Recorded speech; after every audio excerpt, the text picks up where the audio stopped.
সুপ্রিয় শিক্ষার্থী সবাইকে রমজানের শুভেচ্ছা জানাচ্ছি। আপনারা অনেকক্ষণ ধরে অপেক্ষা করছেন, আপনাদের এসএমএস গুলো আমি পড়ছিলাম। আসলে আমি আরেকটা ক্লাসে ছিলাম, এই জন্য আপনাদের সাথে কথা বলা হয়নি। তো ক্লাসটা শেষ করেই মূলত আপনাদের সাথে চলে এসেছি। তো আপনারা সবাই কেমন আছেন? অনেকদিন পরে মনে হয় আপনাদের সাথে আমার দেখা হচ্ছে, তাই না? অনেকদিন পর আপনাদের সাথে দেখা হচ্ছে। আমি বলেছিলাম আপনাদেরকে আমি শেষে আপনাদের সাথে অবশ্যই দেখা করব, এর জন্য এসেছি এখানে মূলত। সো সবাই ভালো আছেন আশা রাখি। আপনারা অনেকে উপস্থিত হয়েছেন এখানে। স্যার আমাকে কমেন্টে ব্লক করলেন কেন? আসলে আপনাকে কমেন্টে কে ব্লক করেছে দেখা আমি দেখতেছি, আমি কমেন্টে কাউকে ব্লক করিনি, বা আমি কমেন্ট এভাবে দেখিও না। হ্যাঁ, সো আপনাদের সাথে আজকে যে লেকচারটি হচ্ছে বিশ্বযুদ্ধ নিয়ে মূলত আজকে আমরা আলোচনা করব, বিভিন্ন চুক্তি নিয়ে আলোচনা করব। এখান থেকে আপনাদের পরীক্ষায় কোনগুলো আসার মতো বা কোনগুলো আসতে পারে, একেবারে শেষ সময় আপনাদের, তাই না? একেবারে শেষ সময় চলে এসেছে আপনাদের। এই সময়ের মধ্যে কোন কোন ব্যাপারগুলো আপনাদের আসতে পারে, এই ব্যাপারগুলো একটু আলোচনা করবো। এবং আমি আপনাদেরকে বলে দিয়েছিলাম যে হয়তো আপনারা আমার ক্লাস করেছেন না, আপনারা তো আমার ক্লাস করেছেন এর আগে, একটা দুটা মনে হয় পাইছেন, তাই তো? একটা দুটো পাইছেন, সমস্যা নেই। আগামীকালও আমার একটা ক্লাস পাবেন আপনারা। আগামীকাল আপনাদেরকে একটা ফাইনাল সাজেশন আমি দিব। আর আজকে আপনাদের সাথে প্রথম বিশ্বযুদ্ধ এবং দ্বিতীয় বিশ্বযুদ্ধ নিয়ে মজার ছলে কিছু কিছু কাহিনী পড়ে যাব, যেগুলো আপনাদের পরীক্ষা আসতে পারে এবং আপনাদের মাইন্ড ফ্রেশ করার জন্য, কিছু হয়তো আমরা মানে কিছু টেকনিক মাধ্যমে সবগুলো জানার চেষ্টা করব। তাহলে আর দেরি না করে আমরা চলে যাই আমাদের মূল ক্লাসে। আমাদের আজকের আলোচনার বিষয় হচ্ছে আপনাদের সুবিধার্থে কিন্তু আপনাদের লেকচারে একটা ছিল, ঠিক আছে? 12-13 আজকে একদিনে ছিল। আমি ওদেরকে রিকোয়েস্ট করেছি যে না, আমি ওনাদের সাথে দুইটা ক্লাস করতে চাই, আজকে একটা হোক কালকে আর একটা হোক প্রয়োজনে, তারপর ওনাদেরকে যেন পূর্ণাঙ্গ রূপে সাজেশনটা দেওয়া যায়। এই জন্য ওখান থেকে আপনাদের আজকে দুইটা ক্লাসের ব্যবস্থা করা হয়েছে, ঠিক আছে? টেনশনে আছে, মনটা ভালো করে দেবো, সমস্যা নেই। মন ভালো করার অনেক কিছুই আছে, মন ভালো করে দেব। আমাদের যুদ্ধ সমূহ প্রথম বিশ্বযুদ্ধ, দ্বিতীয় বিশ্বযুদ্ধ এবং গুরুত্বপূর্ণ যুদ্ধ নিয়ে মূলত এইগুলো নিয়ে আজকে আলোচনা করার চেষ্টা করব, ঠিক আছে? আচ্ছা, আমার কথা কনফিউশন আছে, আমার কিছু কনফিউশন, কোনো সমস্যা নেই, আমি আপনাকে কথা বলার সুযোগ দিব ভাই।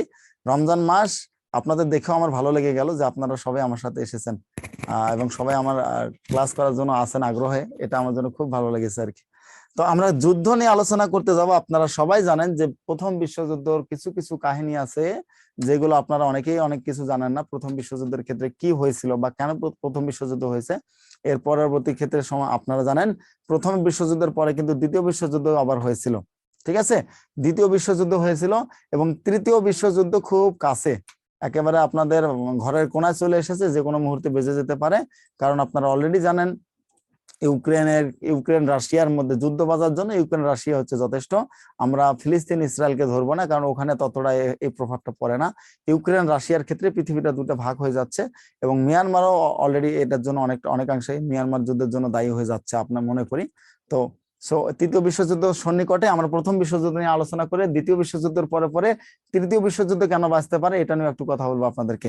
তাহলে প্রথম বিশ্বযুদ্ধ মূলত শুরু হয় কত তারিখে, এটা নিয়ে একটু আলোচনা করি এবং তার পরবর্তী সময় মূলত আপনাদের প্রথম বিশ্বযুদ্ধ হওয়ার কারণটা কি সেটা নিয়ে আলোচনা করব। দেখা যাক, প্রথম বিশ্বযুদ্ধের মূলত কয়েকটা কারণ আছে, কয়েকটা, শুধুমাত্র একটা কারণ না। আমরা যদি আলোচনা করি প্রথম বিশ্বযুদ্ধের কয়েকটা কারণ আছে, এর মধ্যে অক্ষ শক্তি মিত্র শক্তি আমি এগুলো নিয়ে আলোচনা করব না। শুরুর থেকে শুরু করে প্রথম বিশ্বযুদ্ধ শুরু হয় 28 জুন 1914 সালে, শেষ হয় 11 নভেম্বর 1918 সালে। এখানে মূলত কথা হচ্ছে কেন শুরু হয়েছিল, দেখেন, অস্ট্রিয়ার যুবরাজ ফ্রান্সিস ফার্ডিনান্ডের হত্যার জন্য। এটাই একটু কাহিনী বলি আমি। সেটা হচ্ছে অস্ট্রিয়ার যুবরাজ তৎকালীন সময়ে বসনিয়া রাজধানী, কিসের? বসনিয়া রাজধানী, বসনিয়া রাষ্ট্রের নাম আপনারা শুনেছেন, বসনিয়া রাজধানী সারায়েভো শহরে হানিমুন করতে গেছিল। কি জন্য? সারায়েভো শহরে, চিন্তা করেন, নতুন বিয়ে করেছেন, হ্যাঁ, নতুন বিয়ে করে তিনি ওয়াইফকে সহ এই বসনিয়ার রাজধানী সারায়েভোতে তিনি হানিমুন করতে গিয়েছিলেন তার ওয়াইফকে নিয়ে। সেখানেই কিন্তু তাকে মেরে ফেলা হয়।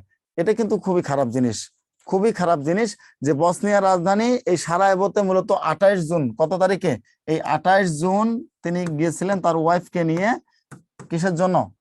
সারায়েভো শহরে মূলত হানিমুন করার জন্য গিয়েছিলেন এই অস্ট্রিয়ার যুবরাজ।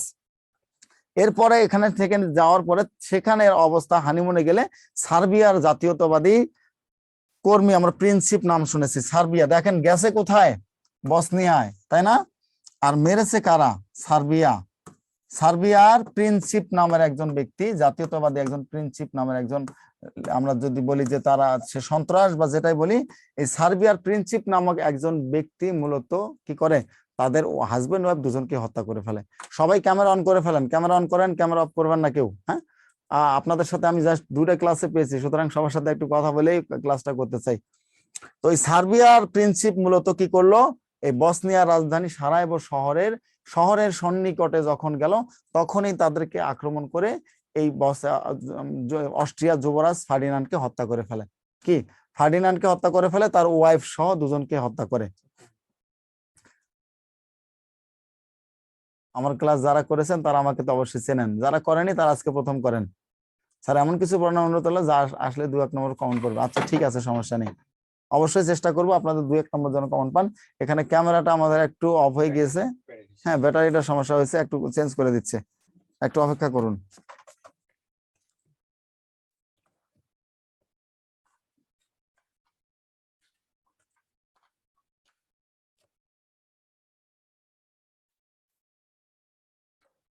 এক মিনিট জাস্ট, কেউ আর হারাই যাইয়েন না। হ্যাঁ,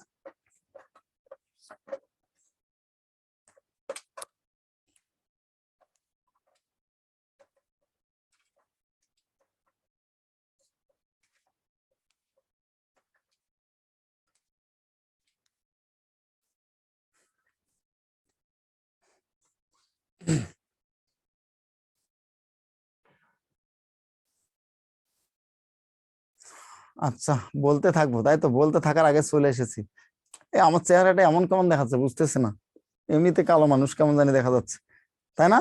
কেমন জানি দেখা যাচ্ছে, চেহারাটাকে কালো কালো দেখা যাচ্ছে। যাই হোক, কি বললাম আমি, সার্বিয়ার প্রিন্সিপ যখন হত্যা করলেন কাদেরকে, অস্ট্রিয়ার এই যে এই যুদ্ধগুলো মূল প্রশ্নগুলো বলে দিন। আচ্ছা, যুদ্ধের মূল প্রশ্ন বলে দেব।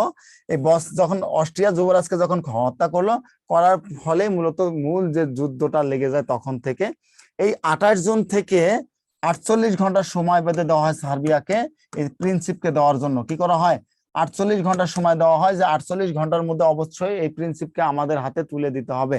কি করতে হবে, এই 48 ঘন্টার মধ্যে প্রিন্সিপকে আমাদের হাতে তুলে দিতে হবে। কিন্তু সার্বিয়া তাতে কোনো কারা লাগাননি, মানে সার্বিয়া কোনো তোয়াক্কাই করতেছে না, এই আমাকে পাম দিয়ে না, অনেকে পাম দিচ্ছে অনেকে ঠিক আছে, পাম দিয়ে না, পাম দিয়ে না। হ্যাঁ, 48 ঘন্টা যখন সময় তাকে দেওয়া হলো, 48 ঘন্টা সময় দেওয়ার পরে সার্বিয়া তাদেরকে কোনোভাবে কি করলো না, তাতে কর্ণপাত করলো না। তারপরে সার্বিয়াকে আবার নতুন করে 1 মাস সময় দেওয়া হয়। কতদিন, 1 মাস সময় দেওয়া হয়, যে বসনিয়া যাকে মারা হয়েছে প্রিন্সিপ, যে প্রিন্সিপ নাম, এই প্রিন্সিপকে 1 মাসের মধ্যে অস্ট্রিয়ার হাতে তুলে দিতে হবে, অস্ট্রিয়ার হাতে তুলে দিতে হবে, অন্যথায় অন্য কিছু হতে পারে।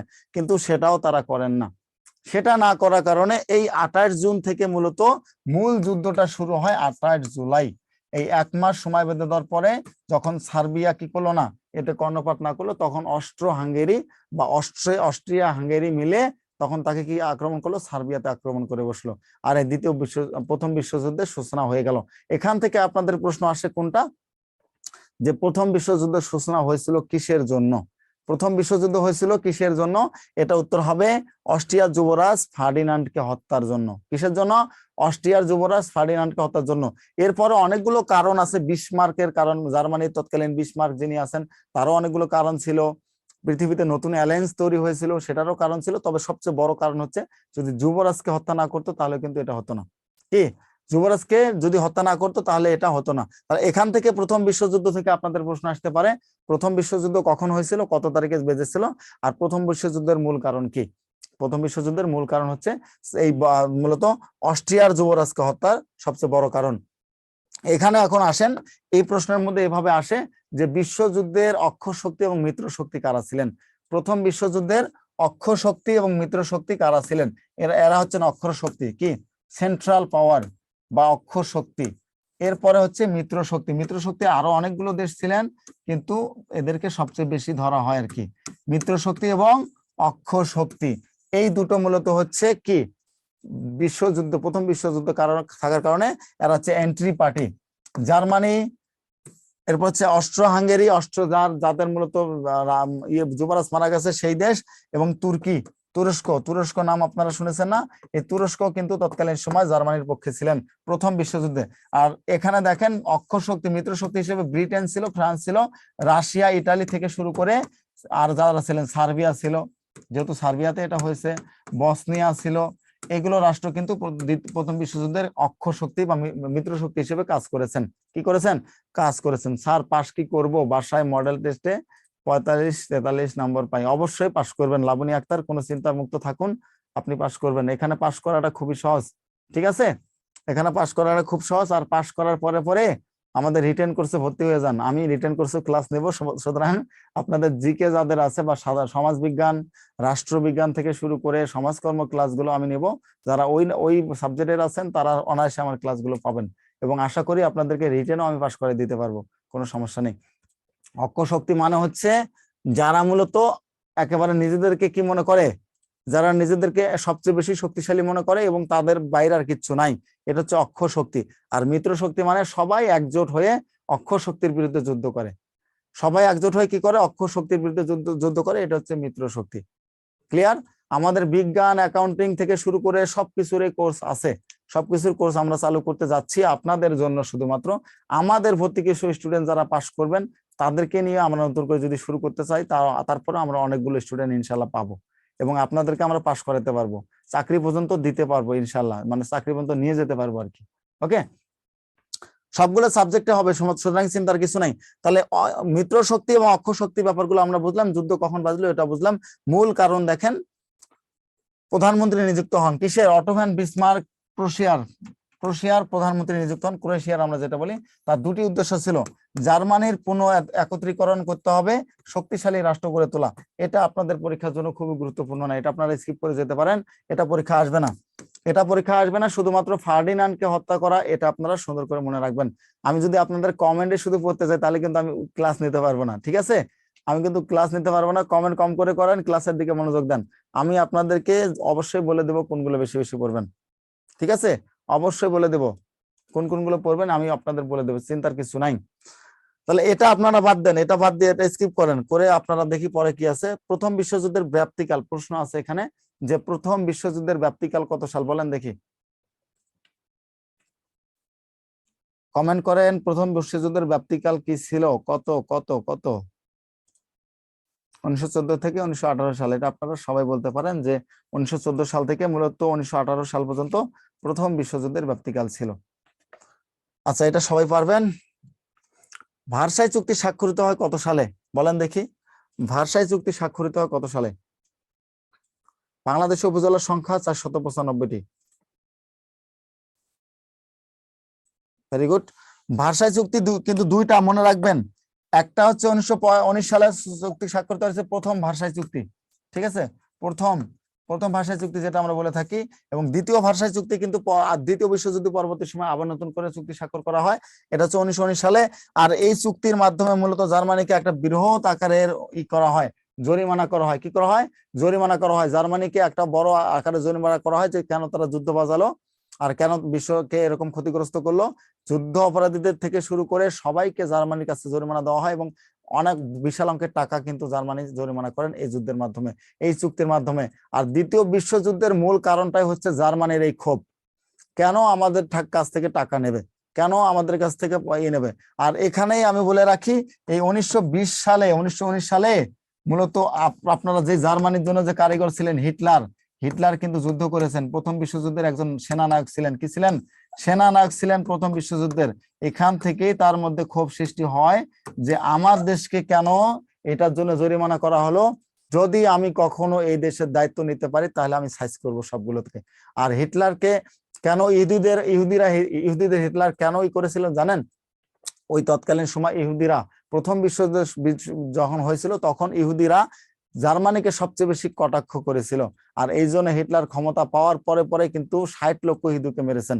আপনারা সবাই জানেন কম বেশি, প্রায় 60 লাখ ইহুদিকে কিন্তু হিটলার একাই মেরেছেন। একাই বলতে পুড়িয়ে মেরেছেন, গুলি করে মেরেছেন, ফাঁসি দিয়ে মেরেছেন, তার শুধুমাত্র আক্রোশের জন্য। এবং তিনি এটাও বলে গিয়েছেন যে পৃথিবীতে যদি একটা মাত্র ইহুদিও বেঁচে থাকে সেটাও ভাইরাস। কি? সেটাও ভাইরাস, যেটা আমরা এখন একেবারে স্পষ্ট ভাবে দেখতে পাচ্ছি, তাই না? আমার একটা চাকরি খুব জরুরি ভাই, চাকরি পাবেন কোনো সমস্যা নেই, চাকরি অনুযায়ী পড়াশোনা করেন। পড়াশোনা না করলে শুধু চাকরি চাইলে হবে না। আমি তো শুয়ে থেকে বসে থেকে স্বপ্ন দেখলে হবে না, তাই না? অবশ্যই আমাকে পড়তে হবে, পড়লে আমি অবশ্য আমি সবাই চাকরি পাবো। কাইজার কোন দেশের প্রাচীন রাজাদের বলা হতো বলেন দেখি? কাইজার কোন দেশের প্রাচীন রাজাদের বলা হয়? এটা হচ্ছে জার্মানি, এই জাপান না জার্মানি, আপনারা আমারে কনফিউশন করে দিচ্ছেন। এটা হচ্ছে জার্মানির প্রাচীন রাজাদেরকে বলা হয় তো কাইজার। কোন দেশের? জার্মানির প্রাচীন রাজাদের বলা হতো কাইজার। এরপর আসেন, প্রথম বিশ্বযুদ্ধের পূর্বে অস্ট্রিয়ার যুবরাজকে কোন শহরে হত্যা করা হয়েছিল? এটা তো পারার কথা। আচ্ছা, আপনাদের সকল প্রশ্নের উত্তর আমি দিব, আমাকে আগে শেষ করতে দেন প্লিজ, আমাকে শেষ করতে দেন, আমি সকল প্রশ্নের উত্তর দিব। এটা হচ্ছে সারায়েভো, ঠিক আছে, এটা হচ্ছে কি সারায়েভো। এরপর আসেন পরের প্রশ্নে, এগুলো কিন্তু প্রশ্ন এক নজরে দ্বিতীয় বিশ্বযুদ্ধ। এখন আমি দ্বিতীয় বিশ্বযুদ্ধে চলে আসবো। প্রথম বিশ্বযুদ্ধ থেকে খুব একটা প্রশ্ন আপনাদের পরীক্ষা আসে না। এই দ্বিতীয় বিশ্বযুদ্ধ বলতে গিয়ে আপনাদের আমি 5 মিনিট একটা হিস্ট্রি বলবো, এটা মাথায় রাখবেন। এখানে যদি এনটিআরসিও কাজে না লাগে, অবশ্যই অন্য কিছুতে কাজে লাগবে, ঠিক আছে? অন্যান্য বিসিএস এ যারা রিটার্ন দিবেন, বিসিএস এ যারা ভাইভা দিবেন, তারা এই দ্বিতীয় বিশ্বযুদ্ধ লাগার হয়তো অনেকগুলো কারণ এখানে আপনারা দিয়ে দিয়েছে, দেখেছেন এডলফ হিটলারের পোল্যান্ড আক্রমণের মাধ্যমে দ্বিতীয় বিশ্বযুদ্ধ হয়, কিন্তু বাস্তবিক পক্ষে দ্বিতীয় বিশ্বযুদ্ধের আরো কিছু কিছু কারণ আছে, অনেকগুলো কারণ আছে। যেমন প্রথমত হচ্ছে 1920 সালে যখন আমাদের কি হলো, জাতিপুঞ্জ গঠন হলো, তাই না? লিগ অফ নেশনস, জাতিপুঞ্জ গঠন হলো 1920 সালে। 1920 সালে জাতিপুঞ্জ গঠন হওয়ার পরে পরে মূলত আমি যে আপনাদেরকে ওই যে বোর্ডে কি সমস্যা, বোর্ডটা কি সাদা দেখাচ্ছে, বোর্ডে কোনো সমস্যা কিনা? আমাদের একটা লাইটিং এর জন্য হয়তো এটা দেখাচ্ছে, হ্যাঁ লাইটিং এর জন্য একটু সাদা দেখাচ্ছে, এটাকে একটু প্লিজ কনসিডার করবেন, লাইটিংটা একটু সমস্যা হয়েছে আর কি আমাদের। ওকে, 1920 সালে জাতিপুঞ্জ যখন 19 সালে জাতিপুঞ্জ গঠন হয়, 20 সালে তাদের কার্যক্রম শুরু করে দেয় আর কি। 19 সাল 20 সালের মধ্যে তাদের কার্যক্রম শুরু করে দেয়। এই যে প্রথম বিশ্বযুদ্ধের পরে হিটলার মূলত কি করে, প্রথম বিশ্বযুদ্ধ তিনি একবার ওতপ্রোত ভাবে যুদ্ধ করার পরে তার মধ্যে ক্ষোভ সৃষ্টি হয় যে আমি জার্মানির নাগরিক, আমি এখান থেকে গিয়ে যে কোনো ভাবে হোক আমি জার্মানিকে নেতৃত্ব দেওয়ার চেষ্টা করব। সেক্ষেত্রে 1920 সালে মূলত হিটলার কি করলো, নতুন একটা বাহিনী তৈরি করেন, নতুন একটা রাজনৈতিক দল তৈরি করেন। কি করে? রাজনৈতিক দল তৈরি করেন 1920 সালে। 19 সালে যুদ্ধ থেকে গিয়ে তিনি রাজনৈতিক দল বানান, তার নাম কি বলেন তো? নাৎসি বাহিনী। কি বাহিনী? নাৎসি বাহিনী বা নাৎসি দল তৈরি করেন। 20 সালে তিনি যুদ্ধ শেষে গিয়ে মূলত নাৎসি দল তৈরি করলেন। করার পরে তিনি 27 সাল এবং 32 সাল, 27 সাল 1920 এবং 1927 এবং 29, 1927 এবং 30, 3 বছর পর পর তাদের নির্বাচন হয়। 27 এবং 30 এই 2 বছর 2বার তিনি নির্বাচন করেন। এই নাৎসি বাহিনী নিয়ে তিনি কি করেন? 2বার নির্বাচন করেন, করে নির্বাচনে হেরে যান। তার পরবর্তী সময়ে মূলত হিটলার চিন্তা করেন আমি এই পদ্ধতিতে আগাতে পারবো না, আমাকে অন্য পদ্ধতিতে আগাতে হবে। তখন তিনি প্রচার করা শুরু করলেন যে আমি যদি নির্বাচনে জিতি, তাহলে আমি যে আমাদের বিরুদ্ধে যে জরিমানা করা হয়েছিল আমি সেটা ফেরত নিয়ে আসবো, পাশাপাশি আমাদের উপরে যদি কেউ নজরদারি খবরদারি করে সেটাকে আমি কি মূলোৎপাটন করে ফেলবো। যেহেতু হিটলার একজন সৈনিক ছিলেন, সুতরাং তার এই জিনিসগুলো খুব ভালোভাবে জানা ছিল। আপনারা এটাও আবার এখনো জানেন যে রাশিয়ার এই যে ভ্লাদিমির পুতিনও কিন্তু একজন কি ছিলেন, ভ্লাদিমির পুতিন কিন্তু একজন চৌখস সৈনিক, চৌখস সৈনিক ছিলেন ভ্লাদিমির পুতিন। এই জন্য তার বাম হাত দেখবেন কম চলে। কি চলে? ভ্লাদিমির পুতিনের বাম হাত খুবই কম চলে, শুধু ডান হাতটা বেশি চলে। কারণ বাম হাতে তিনি অস্ত্র নিতে নিতে নাকি এমন হয়ে গেছিল যে বাম হাতটা তার এখন চলে না, বাম হাতটা তার এখন আর বেশি চলে নাই। ভ্লাদিমির পুতিন যে রাশিয়ার প্রেসিডেন্ট আছেন, ঠিক হিটলারও সে তৎকালীন সময় জার্মানির প্রেসিডেন্ট ছিলেন। এরপর তিনি কি করলেন? 1933 সালে হিটলার জয়লাভ করলেন, নির্বাচনে জয়লাভ করলেন হিটলার। আর হিটলার যখন 1933 সালে জয়লাভ করলেন, তিনি জয়লাভ করার পর পরেই সারা বিশ্বকে নাড়িয়ে দিয়েছেন। প্রত্যেকটা দেশের সাথে তিনি কি করেছেন? যে দেশ তার সাথে বাড়াবাড়ি করেছেন তাকে আক্রমণ করে বসেছেন, যে দেশ তার সাথে বাড়াবাড়ি করেছেন তাকে আক্রমণ করে বসেছেন। এর ধারাবাহিক ফলাফল 1939 সালে গিয়ে সবচেয়ে বেশি প্রভাব ফেলে। অর্থাৎ পোল্যান্ড ছিল কি, এই জার্মানি যখন পোল্যান্ডকে আক্রমণ করে, পোল্যান্ড কিন্তু জার্মানির একটা অংশ, জার্মানি এবং ফ্রান্সের একটা অংশ ছিল। কি ছিল? পোল্যান্ড একটা জাস্ট অঙ্গরাজ্য ছিল।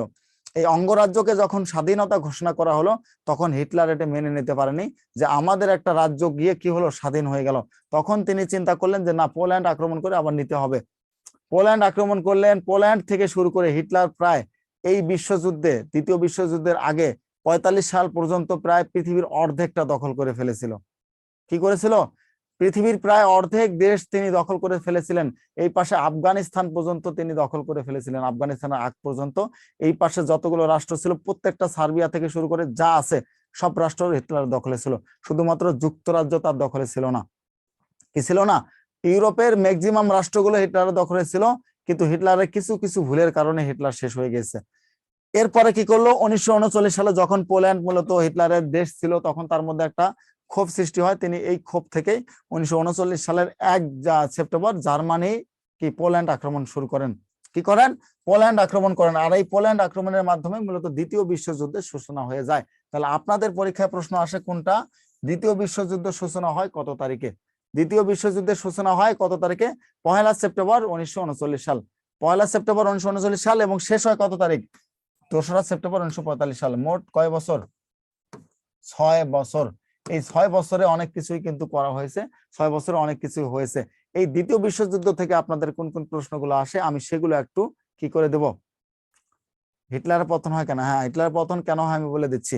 মূলত হিটলারের পতন হয়, আমরা দেখেছি সিরাজউদ্দৌলার পতন হয়েছে কার কারণে? মীর জাফরের কারণে, তাই না? ঠিক হিটলারের পতন হয়েছে তার কিছু মেজরের কারণে, তার কিছু তিনি চ্যান্সেলর ছিলেন, তার আলাদা কিছু একেবারে মানে কি বলবো একনিষ্ঠ ঘনিষ্ঠ মানুষ ছিলেন যারা তার পতনের জন্য মূল কারণ। আর হিটলারের পতনের সবচেয়ে বড় কারণ হচ্ছে সে একবারে সব খাইতে চাইছিল।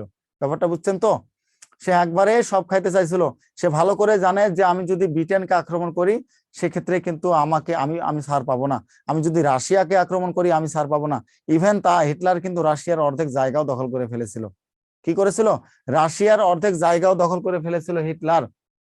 তো সে তখন বলেছে যে আমি যদি কোনোভাবে, মানে হিটলারের কাজ ছিল যে আমি পৃথিবীকে শাসন করব। এবং এটা আপনারা সবাই জানেন যে পৃথিবী শাসন করার ক্ষেত্রে হিটলার সবচেয়ে বেশি অবদান রেখেছিল, এবং তিনি পৃথিবীর অর্ধেকটা দখল করেছিল। তার একমাত্র পতনের কারণ হচ্ছে হিটলারের যে আপন যে প্রধান সেনাপতি ছিল তার ছিল এখানে দুর্বিসন্ধি। অর্থাৎ যখন জার্মানিকে, তখন কিন্তু লাল দল এবং নীল দল ছিল, ঠিক আছে? রাশিয়ার বাহিনী ছিল লাল বাহিনী, ঠিক আছে? লাল বাহিনী ছিল রাশিয়ার।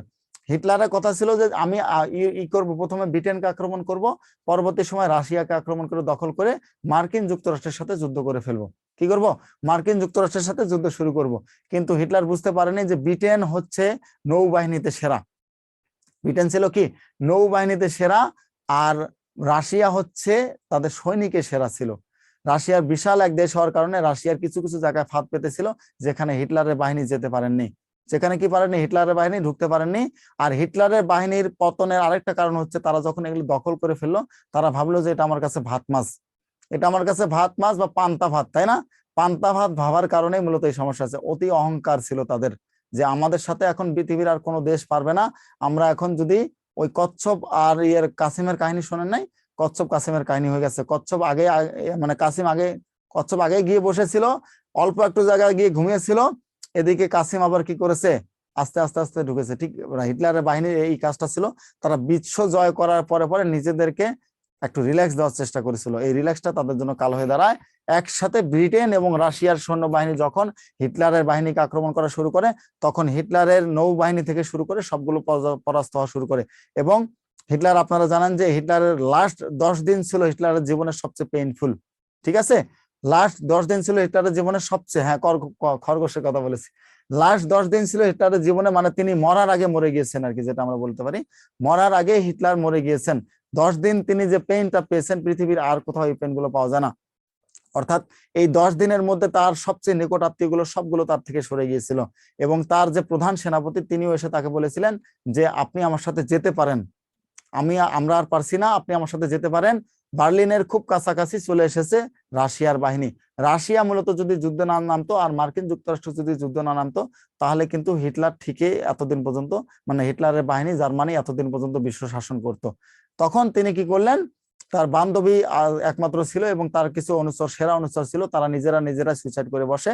এবং সর্বশেষ দিনে হিটলার যখন দেখলেন মাত্র 20 কিলোমিটার কাছাকাছি চলে এসেছে রাশিয়ার বাহিনী, তখন তিনি কি করেন, তার বান্ধবীকে নিয়ে ঘরে যান এবং দুজনে সানাইড খান। প্রথমে সানাইড খান, খাওয়ার পরে আবার তারা মূলত গুলি করে নিজেরা নিজেদের জীবন দিয়ে দেন। তবে হিটলারের সবচেয়ে বড় ইতিহাসে হয়ে আছেন, শ্রেষ্ঠ হয়ে আছেন এই জন্যই যে হিটলার পরাজয় বরণ করেননি। হিটলার কি করেননি? পরাজয় বরণ করেনি। তার জীবনে প্রত্যেকটা ক্ষেত্রই ছিল বিজয়ের ক্ষেত্র ছিল। যাক, দ্বিতীয় বিশ্বযুদ্ধের কাহিনী এটা বললাম, আপনাদের পরীক্ষা কিন্তু এগুলো প্রশ্ন আসবে না। প্রশ্ন যেগুলো আসবে আমি সেগুলো নিয়ে একটু আলোচনা করি। প্রশ্ন যেগুলো আসতে পারে দ্বিতীয় বিশ্বযুদ্ধের ক্ষেত্রে আমি একটু নোট আকারে আপনাদেরকে দেওয়ার চেষ্টা করব, সবাই একটু লিখে নিয়েন যে নোট আকারে যেগুলো দেব দ্বিতীয় বিশ্বযুদ্ধের ক্ষেত্রে। দ্বিতীয় বিশ্বযুদ্ধ, জাস্ট কয়েকটা টপিকস আপনাদের এখান থেকে আসে। প্রথম হচ্ছে পার্ল হারবার আক্রমণ করে কবে? জাপান পার্ল হারবার আক্রমণ করে পার্ল হারবার হারবার হারবার আক্রমণ করে কত সালে? 1941 সালে। কত সালে? 1941 সালে।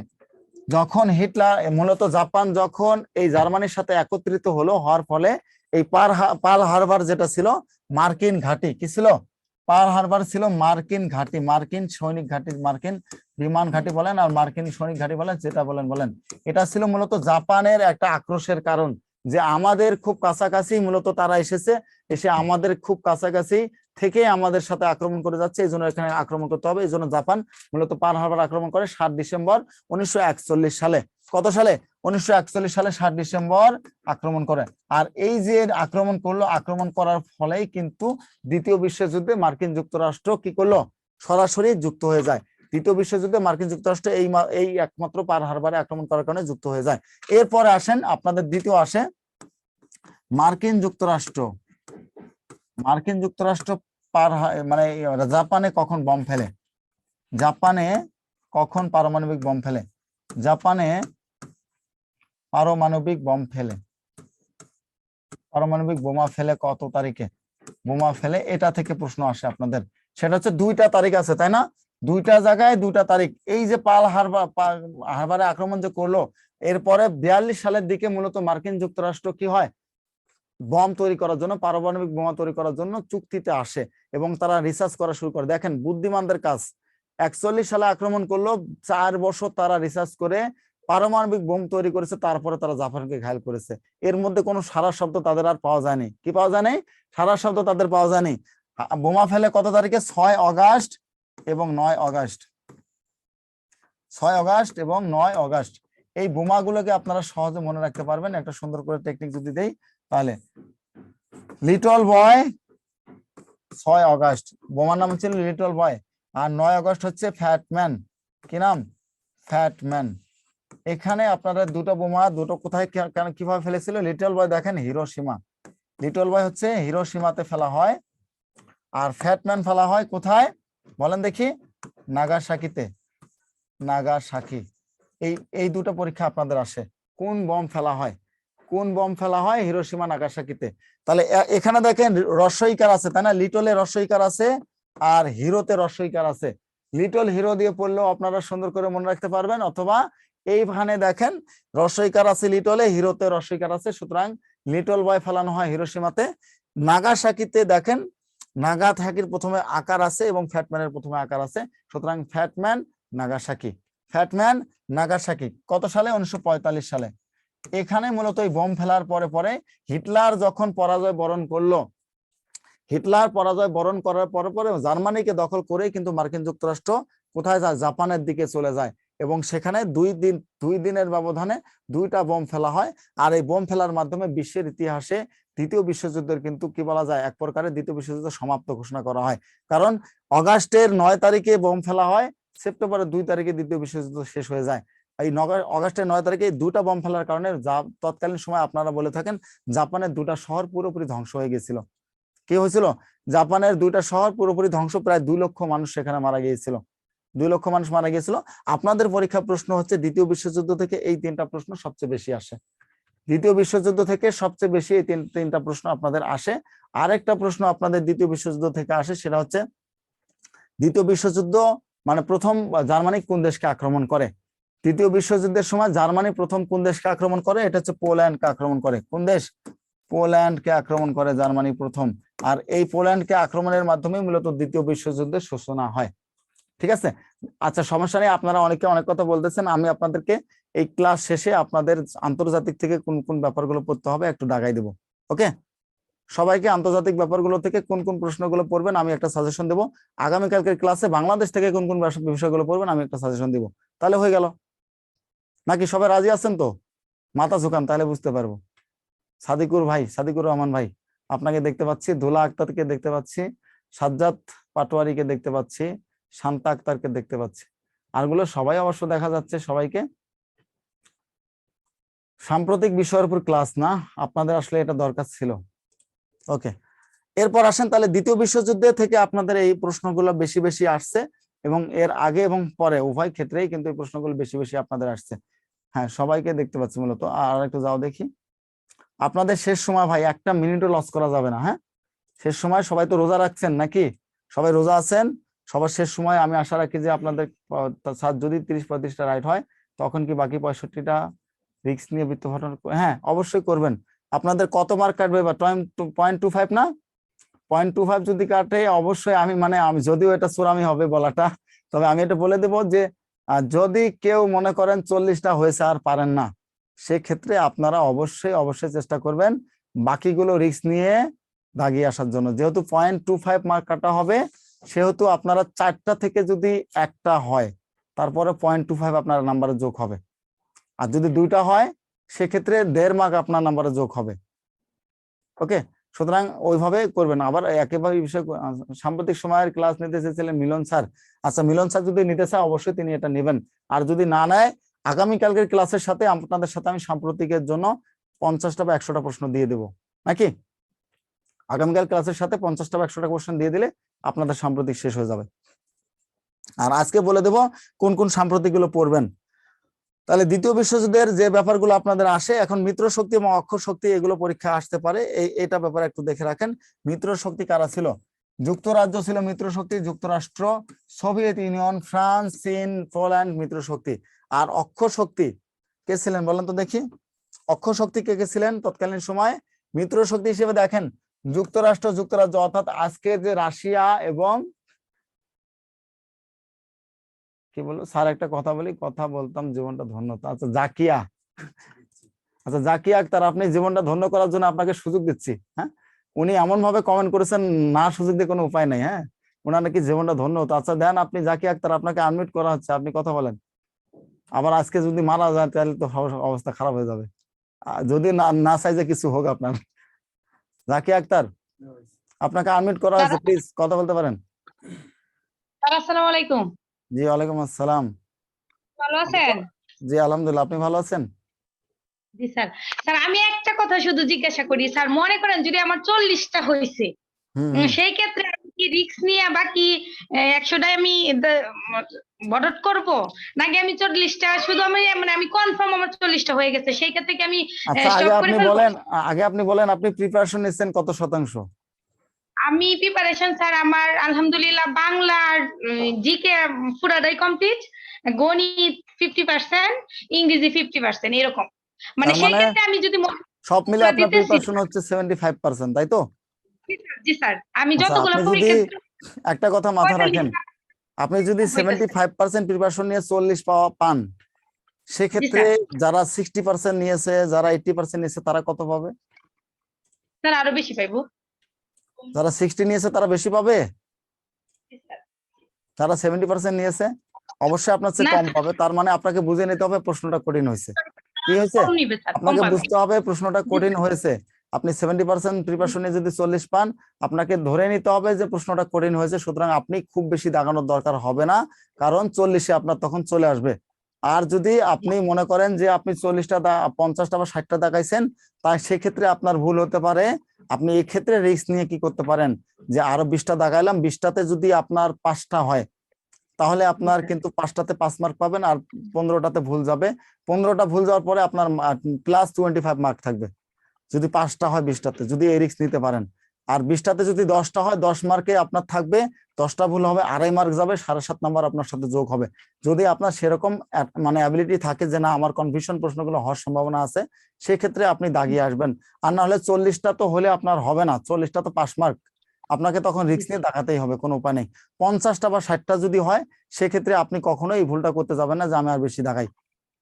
ঠিক আছে? জি স্যার, ঠিক আছে। কখনোই ভুলটা করবেন না। জি স্যার। ভাই আমি আপনাকে যেটা বলি, এই এনটিআরসি এর প্রিলির ক্ষেত্রে এটা কিছুই করে না, সবাই পাস করে যাবেন, ম্যাক্সিমাম পাস করবেন। আপনার মূল খেলাটা হচ্ছে রিটেনে গিয়ে, বুঝেন নাই? যদি পাস, জীববিজ্ঞানের জন্য একটা কোর্স রাখবেন, জীববিজ্ঞানের জন্য রিটেন অংশের জন্য স্যার একটা কোর্স আপনার রাখা আমাদের দরকার। কোর্স চালু আছে, আপনারা মানে রেডি থাকেন, সমস্যা নেই। তাহলে মিত্র জি স্যার। শক্তির কথা বলা হয়েছে যে মিত্র শক্তি আপনাদের পরীক্ষায় এভাবে প্রশ্ন আসতে পারে যে দ্বিতীয় বিশ্বযুদ্ধের মিত্র শক্তি ছিলেন নিচের কোন দেশ, নিচের কোন দেশ দ্বিতীয় বিশ্বযুদ্ধের মিত্র শক্তি ছিলেন, তাহলে এখান থেকে আপনারা এই দেশগুলো মুখস্থ রাখলে হবে। তবে এখন আপনাদের এটা পড়ার দরকার নেই, এখন আপনাদের এই পড়াটা পড়ে মাথা ঘামানোর দরকার নেই। এখান থেকে আমি বলতে পারি এই প্রশ্নগুলো আসবে না, ঠিক আছে? এই প্রশ্নগুলো আসবে না, শুধুমাত্র এটা মনে রাখেন, এটা আছে, টক এর সমরনায়ক কে ছিলেন, মানে সমরনায়ক, দ্বিতীয় বিশ্বযুদ্ধের সমরনায়ক বলা হয় জেনারেল মন্টে গোমারি। জেনারেল মন্টে গোমারি হচ্ছে এটার সমরনায়ক দ্বিতীয় বিশ্বযুদ্ধের। বাফার স্টেট, এটা পরীক্ষা আসতে পারে। বাফার স্টেট বলতে দুইটা শক্তিশালী রাষ্ট্রের মাঝখানে একটা নিরীহ দেশ বসবাস করাকে বাফার স্টেট বলে। দুইটা ধনী বাড়ির মাঝামাঝি একটা গরিব বাড়ি যখন বসবাস করে সেটাকে বলা হয় বাফার স্টেট, তাই না? এটা আপনারা মানে গ্রাম দিয়ে যদি চিন্তা করেন এভাবে চিন্তা করতে পারেন যে দুইটা গরিব ধনী বাড়ি দুই পাশে আছে, মাঝখানে আপনি গরিব মানুষটা পড়ে গেছেন, এটা হচ্ছে বাফার স্টেট। অর্থাৎ দুইটা ধনী, ফ্রান্স এবং জার্মানির মাঝখানে পড়েছিল বেলজিয়াম। ফ্রান্স এবং জার্মানির মাঝখানে বেলজিয়াম পড়ার কারণে ফ্রান্সও ছিল শক্তিশালী, জার্মানিও ছিল শক্তিশালী, মাঝখানে বেলজিয়ামটা হচ্ছে কম শক্তিশালী, এই জন্য এটাকে বলা হয় বাফার স্টেট। তাহলে বাফার স্টেটটা এভাবে মনে রাখবেন যে দুটা শক্তিশালী দেশের মধ্যে যেটা মাঝখানে যেটা নিরীহ দেশ, একেবারে সবচেয়ে গরিব রাষ্ট্র, সেটাকে বলা হয় বাফার স্টেট। ওকে, পার্ল হারবার আক্রমণ 7 ডিসেম্বর, পার্ল হারবার যেটা আমরা বলেছি আক্রমণ করে 7 ডিসেম্বর 1941 সাল, অলরেডি বলে দিয়েছি, জাপান আক্রমণ করে। এখান থেকে আর এগুলো দরকার নেই, এটা পরীক্ষা আসতে পারে। দ্বিতীয় বিশ্বযুদ্ধের পিতৃভূমি কি? রাশিয়া। দ্বিতীয় বিশ্বযুদ্ধের পিতৃভূমি কি? রাশিয়া। এখান থেকে আপনারা কিছু কিছু ব্যাপার নিয়ে নেন। রাশিয়ার প্রেসিডেন্টের নাম বর্তমান, যেহেতু সাম্প্রতিক সময় ভ্লাদিমির পুতিন। রাশিয়ার রাজধানী হচ্ছে কি? মস্কো, তাই না? রাশিয়ার রাজধানী হচ্ছে মস্কো। কোন মহাদেশে অবস্থিত? ইউরোপ মহাদেশে অবস্থিত, ইউরোপ মহাদেশ। রাশিয়ার মুদ্রার নাম হচ্ছে রুবল। এই কটা জিনিস এখান থেকে মনে রাখেন, কারণ রাশিয়া যেহেতু যুদ্ধের মধ্যে চলে আসছে, রাশিয়া থেকে আসতে পারে। এই রাশিয়ার রাজধানীর মস্কো আর হচ্ছে রুবল, এই দুটো রাজধানী মুদ্রা থেকে আপনাদের কিন্তু প্রশ্ন একটা থাকবেই, একেবারে চোখ বুঝে থাকবে, সুতরাং এটা পড়তে হবে। রাজধানী মুদ্রা থেকে আপনাদের প্রশ্ন দুটাই থাকবে, রাজধানী থেকে একটা আর মুদ্রা থেকে একটা, সুতরাং দুটাই আপনাদের পড়তে হবে, মাস্ট বি। এরপর আসেন জাপানের হিরোশিমা, এগুলো সব বলে দিয়েছি আমি, যা আছে পুরোপুরি লিখে নেন আপনারা। জার্মান কখন আত্মসমর্পণ করেন? এটা বলা হচ্ছে 7 মে 1945 সাল। কত তারিখে? 7 মে 1945 সাল। আমি তাহলে আপনাদের এই ক্লাসটা খুব তাড়াতাড়ি শেষ করে দিয়ে আপনাদের 15 বা 20 মিনিটের একটা নিব, কি বলে আপনার সাম্প্রতিক সময় যেগুলো আছে এগুলো আমি কটা লিখে দেবো, আপনারা এই ব্যাপারগুলো পড়ে নেবেন। ওকে, কারণ আপনারা দেখেছেন প্রাইমারিতে গতবার এনটিআরসি গতবারও কিন্তু সাম্প্রতিকের অনেকগুলো তথ্য আসছিল আপনাদের। সো সাম্প্রতিকের জন্য আলাদা একটা পেজ আপনারা সাথে রাখেন। আমি এই ক্লাস শেষ করে 20 মিনিট আপনাদের শুধু সাম্প্রতিক বলে দেবো, এই সাম্প্রতিক গুলো পড়ে নেবেন সুন্দর করে। ওকে, তাহলে এরপর আসেন, জাপান আত্মসমর্পণ করে 14 আগস্ট। দরকার নেই, এগুলো কোনো কিছু পরীক্ষা আসবে না, এগুলো পরীক্ষা আসবে না, এগুলো আমার কাছে পরীক্ষার কোনো মনে হচ্ছে না যে আসার মতো। আপনাদের শাখায় আছে তাই পড়াতে হচ্ছে, এটাই কথা, বাট পরীক্ষার জন্য গুরুত্বপূর্ণ আমি মনে করি না, এগুলোকে দরকার নেই। এখান থেকে গুরুত্বপূর্ণ প্রশ্নগুলো আমি একটু স্কিপ করে যাচ্ছি, আপনাদের যেহেতু যেগুলো আসার মতো আমি সেগুলোই পড়াবো, সুতরাং এগুলো আমি পড়াবো। এই যে অন্যান্য গুরুত্বপূর্ণ যুদ্ধের মধ্যে আমি যেগুলো দাগাই দেবো, শুধু এইগুলো দাগাই নেন, আলোচনা কম করব, দাগাই দেবো বেশি, সুতরাং সেগুলো দাগাই দেবো, সেগুলো দাগা নেন। আগামীকালে একটা ক্লাস আছে, সেটাও আমি আর্জেন্ট ক্লাস নেব আপনাদেরকে। আজকে আপনাদের বাংলাদেশ থেকে কোন কোন ব্যাপারগুলো বেশি পড়বেন বলে দেবো সাম্প্রতিক, আগামীকাল আন্তর্জাতিক থেকে কোন কোন সাম্প্রতিক গুলো পড়বেন সেটা বলে দেবো, তাহলে দিন শেষ। তাহলে আর সময় দরকার নেই, শুধু ওগুলো পড়বেন। ওয়াটারলু পড়ে নেবেন এখান থেকে। ওয়াটারলু কোথায় অবস্থিত? বেলজিয়াম, ঠিক আছে? ওয়াটারলু নেপোলিয়নের সাথে ব্রিটিশ সেনাপতি ডিউক অফ ওয়েলিংটন এর মধ্যে ওয়াটারলুর যুদ্ধ হয়েছিল, ঠিক আছে? এটা পড়বেন। ফরাসি বিপ্লব, শুধু এখান থেকে তারিখটা পড়বেন, ফরাসি বিপ্লব কত সালে হয়েছিল, আর ফরাসি বিপ্লবের শিশু বলা হয় কাকে, ঠিক আছে? ফরাসি বিপ্লবের শিশু বলা হয় কাকে? নেপোলিয়নকে বলা হয় ফরাসি বিপ্লবের শিশু। এটা এখান থেকে পড়ে নেবেন, ফরাসি বিপ্লব কত সালে হয়েছিল। আর ওয়াটারলু যুদ্ধ কত সালে হয়েছিল? 1815 সালে। 1815 সালে, সালগুলো বেশি পড়বেন। এরপর আসেন পরেরটায় যাই দেখি। ফরাসি বিপ্লব এটা তো বলে দিয়েছি। ক্রিমিয়ার যুদ্ধ দরকার নেই, এখান থেকে দুটাই দরকার নেই, আপাতত পরীক্ষার জন্য দরকার নেই, এই সময় লস করার কোনো দরকার নেই আপনাদের, এটা বাদ দেন। কোরিয়া যুদ্ধ দরকার নেই, ভিয়েতনাম যুদ্ধ দরকার নেই, আরব ইসরায়েল যুদ্ধের দরকার আছে, কারণ সাম্প্রতিক সময় ইসরায়েল নিয়ে অনেক ইস্যু তৈরি হয়ে গেছে, এই জন্য এটা আসতে পারে। আরব ইসরায়েলের মধ্যে 4টি যুদ্ধ সংঘটিত হয়েছিল। কতটি যুদ্ধ? 4টি যুদ্ধ সংঘটিত হয়েছিল। সর্বশেষ যুদ্ধ হয়েছে 1978 সাল। কত সাল? সর্বশেষ 1978 সাল। আর এই যুদ্ধের মাধ্যমে এখানে আরব শক্তি হেরে গিয়ে ক্যাম্প ডেভিড চুক্তি করে। কি করে? ক্যাম্প ডেভিড চুক্তি, বেলফোর ঘোষণার মাধ্যমে ক্যাম্প ডেভিড চুক্তি করে। এই চুক্তির মাধ্যমে মূলত কি করা হয়, আরব ইসরায়েলকে প্রথম মিশর স্বীকৃতি দেয়, আর এই জন্য মিশরকে কিন্তু আরব লীগ থেকে বাদ দেওয়া হয়। এগুলো আপনাদের অতীত ইতিহাস, এগুলো আমি বলতেছি না, জাস্ট এখান থেকে পড়বেন। আরব ইসরায়েলের যুদ্ধে সর্বশেষ হয়েছিল 1978 সালে। পাক ভারত যুদ্ধের ক্ষেত্রে দরকার নেই, একেবারে বাদ দিয়ে দেন এটা, ঠিক আছে, কখন এটা পরীক্ষা আসবে না। আরব ইসরায়েল যুদ্ধটা এখান থেকে পড়ে নেবেন। ক্রুসেড কোন অঞ্চলের ধর্মযুদ্ধ? কোন অঞ্চল বলেন তো দেখি? ক্রুসেড, এটা তো ধর্মযুদ্ধই, তাহলে আর এটা ধর্মযুদ্ধ দিয়ে আমি কি করি, এটা দরকার নেই। নো ফ্লাই জোন কি? এটা আসতে পারে পরীক্ষার খাতায়। নো ফ্লাই জোন কি? উত্তর কি হবে? নো ফ্লাই জোন, উত্তর করেন দেখি আপনারা।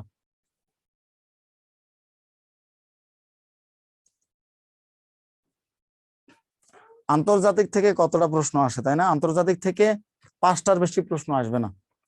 আপনাদের তো সায়েন্স আছে, আইসিটি আছে, এগুলো ক্লাস হয়েছে কি? আইসিটি সায়েন্স ক্লাস হয়নি?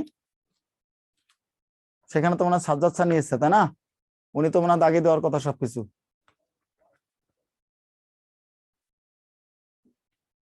আচ্ছা, আইসিটি হয়নি, হ্যাঁ। তাহলে এটা হচ্ছে কি, নো ফ্লাই জোন। কোনটা হবে উত্তর? সামরিক এলাকা, অসামরিক এলাকা। ভারতের ইতিহাসে বিখ্যাত যুদ্ধসমূহ, এগুলো মনে রাখেন একটু। ভারতের ইতিহাসের বিখ্যাত যুদ্ধসমূহ, কলিঙ্গ যুদ্ধ, যেটা মূলত কার সাথে হয়? সম্রাট অশোক, তাই না? সম্রাট অশোক এই যুদ্ধের ভয়াবহতা দেখে কি ধর্ম গ্রহণ করে? বৌদ্ধ ধর্ম গ্রহণ করে। এখান থেকে এটাও আমি দিয়ে দিচ্ছি আপনাদেরকে, বৌদ্ধ ধর্ম। সম্রাট অশোক এই কলিঙ্গের নামক যুদ্ধের ভয়াবহতা দেখে আপনাদের পরীক্ষায় আসে যে কলিঙ্গ নামক কোন যুদ্ধের ভয়াবহতা দেখে সম্রাট অশোক বৌদ্ধ ধর্ম গ্রহণ করে? কলিঙ্গের যুদ্ধ। অথবা কলিঙ্গের যুদ্ধের ভয়াবহতা দেখে কোন সম্রাট বৌদ্ধ ধর্ম গ্রহণ করে? সম্রাট অশোক। দুই ভাবে আসতে পারে, এটা সুন্দরভাবে মনে রাখবেন। আবু তৌহিদ ভাই, খুবই টেনশন হচ্ছে মাথায় নাকি? 3 দিন পরে পরীক্ষা, কি যে হয়, তাই তো? বয়স 35 পর্যন্ত দিতে পারবেন, টেনশনে কিছু নাই, হয়ে যাবে। এরপর আসেন তরাইনের যুদ্ধ। এটা আসে তরাইনের যুদ্ধ, তরাইনের প্রথম যুদ্ধ, দ্বিতীয় যুদ্ধ।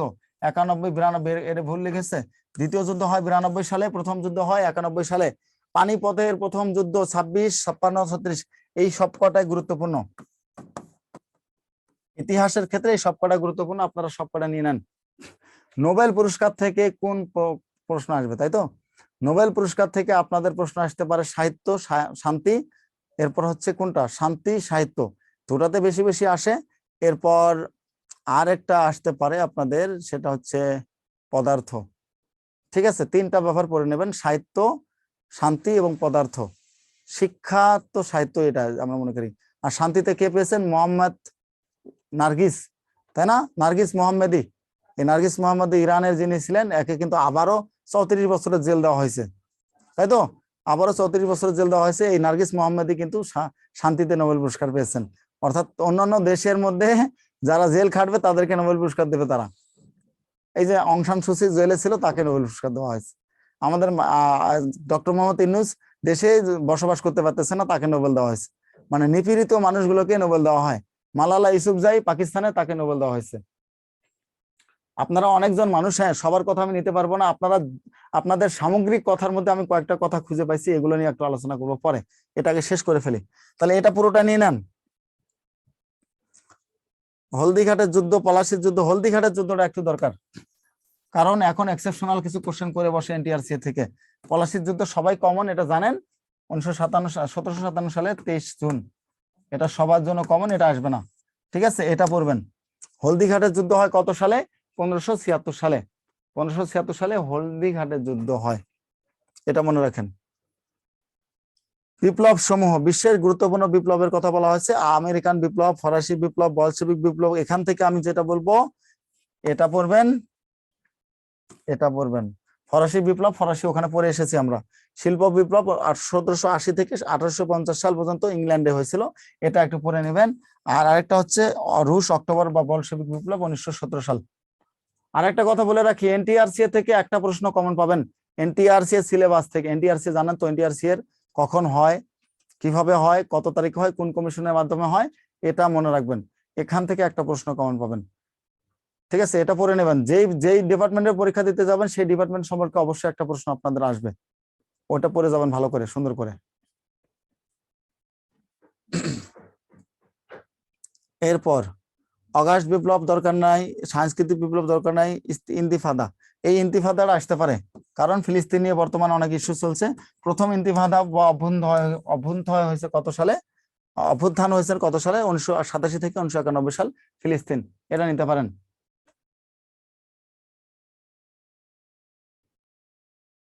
কোনটা কোথায় পাবেন? নিবন্ধন সার্চ দিলে পেয়ে যাবেন, ঠিক আছে? নিবন্ধন সার্চ দিলে পেয়ে যাবেন, একেবারে সব জায়গায় নিবন্ধনের ব্যাপারে আছে। আপনারা জাস্ট গুগলে সার্চ দেন এনটিআরসি লিখে, বিস্তারিত একেবারে আপনাকে A to Z সব বলে দেবে, ঠিক আছে? এনটিআরসি কত সালে প্রতিষ্ঠিত হয়, কোন কোন মন্ত্রণালয়ের অধীনে, কোন মন্ত্রণালয়ের অধীনে কাজ করে, এই কয়েকটা ব্যাপার খালি পড়ে নেবেন।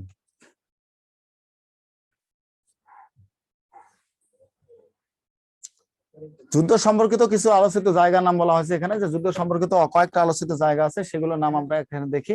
আবু গারিব জেলখানা, যেটা ইরাকে অবস্থিত, তাই না? আবু গারিব জেলখানা এর আগে আপনাদের আসছিল পরীক্ষায়। আবু গারিব জেলখানা কোথায় অবস্থিত? এটা হচ্ছে ইরাকে অবস্থিত। দারফুর দরকার নাই, গাজা দরকার আছে, গাজা দরকার আছে, এটা পড়ে নেবেন। ফিলিস্তিন, গাজা ফিলিস্তিনে, এটা দরকার আছে। ট্রাফালগার স্কয়ার স্পেনে, ট্রাফালগার স্কয়ার কোথায় অবস্থিত? স্পেনে অবস্থিত। ওয়াটারলু, বিখ্যাত ওয়াটারলু যুদ্ধক্ষেত্র বেলজিয়ামে অবস্থিত। এখান থেকে এই কটা পড়বেন, 3টা 4টা পড়বেন এখান থেকে। আপনারা সবাই জানেন, আপনারা সবাই এটা জানেন, তারপরে পড়ে নেবেন, ঠিক আছে? আর এই যে এখন ঘুমানো যাবে না, হ্যাঁ এখন ঘুমানো যাবে না, শেষ সময় খুব করে পড়তে হবে, একেবারে রাত দিন এক সমান করে ফেলেন। আশা করা যায় আপনারা ভালো কিছু করবেন ইনশাল্লাহ। হ্যাঁ, দরকার নেই এগুলো, বাদ দেন। চুক্তি থেকে বলা হয়েছে ব্রাসেল চুক্তি, একেবারে বাদ। ওয়ারশো প্যাক্ট একেবারে বাদ। ওয়ারশো প্যাক্ট থেকে একটা মাত্র প্রশ্ন আসতে পারে, ওয়ারশো প্যাক্ট কি, কত সালে গঠিত হয়, ঠিক আছে? ওয়ারশো প্যাক্ট কত সালে গঠিত হয়, এটা পড়বেন এখান থেকে, এটা পড়বেন।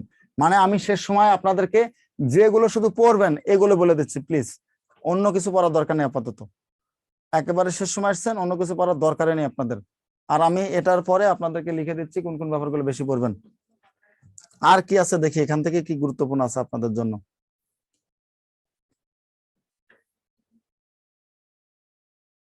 নো,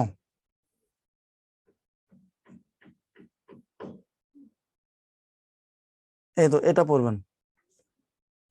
বিশ্বের বৃহত্তম সীমান্তবর্তী স্থান পানমুনজাম, উত্তর কোরিয়া এবং দক্ষিণ কোরিয়ার মধ্যে বৃহত্তম স্থান, ঠিক আছে?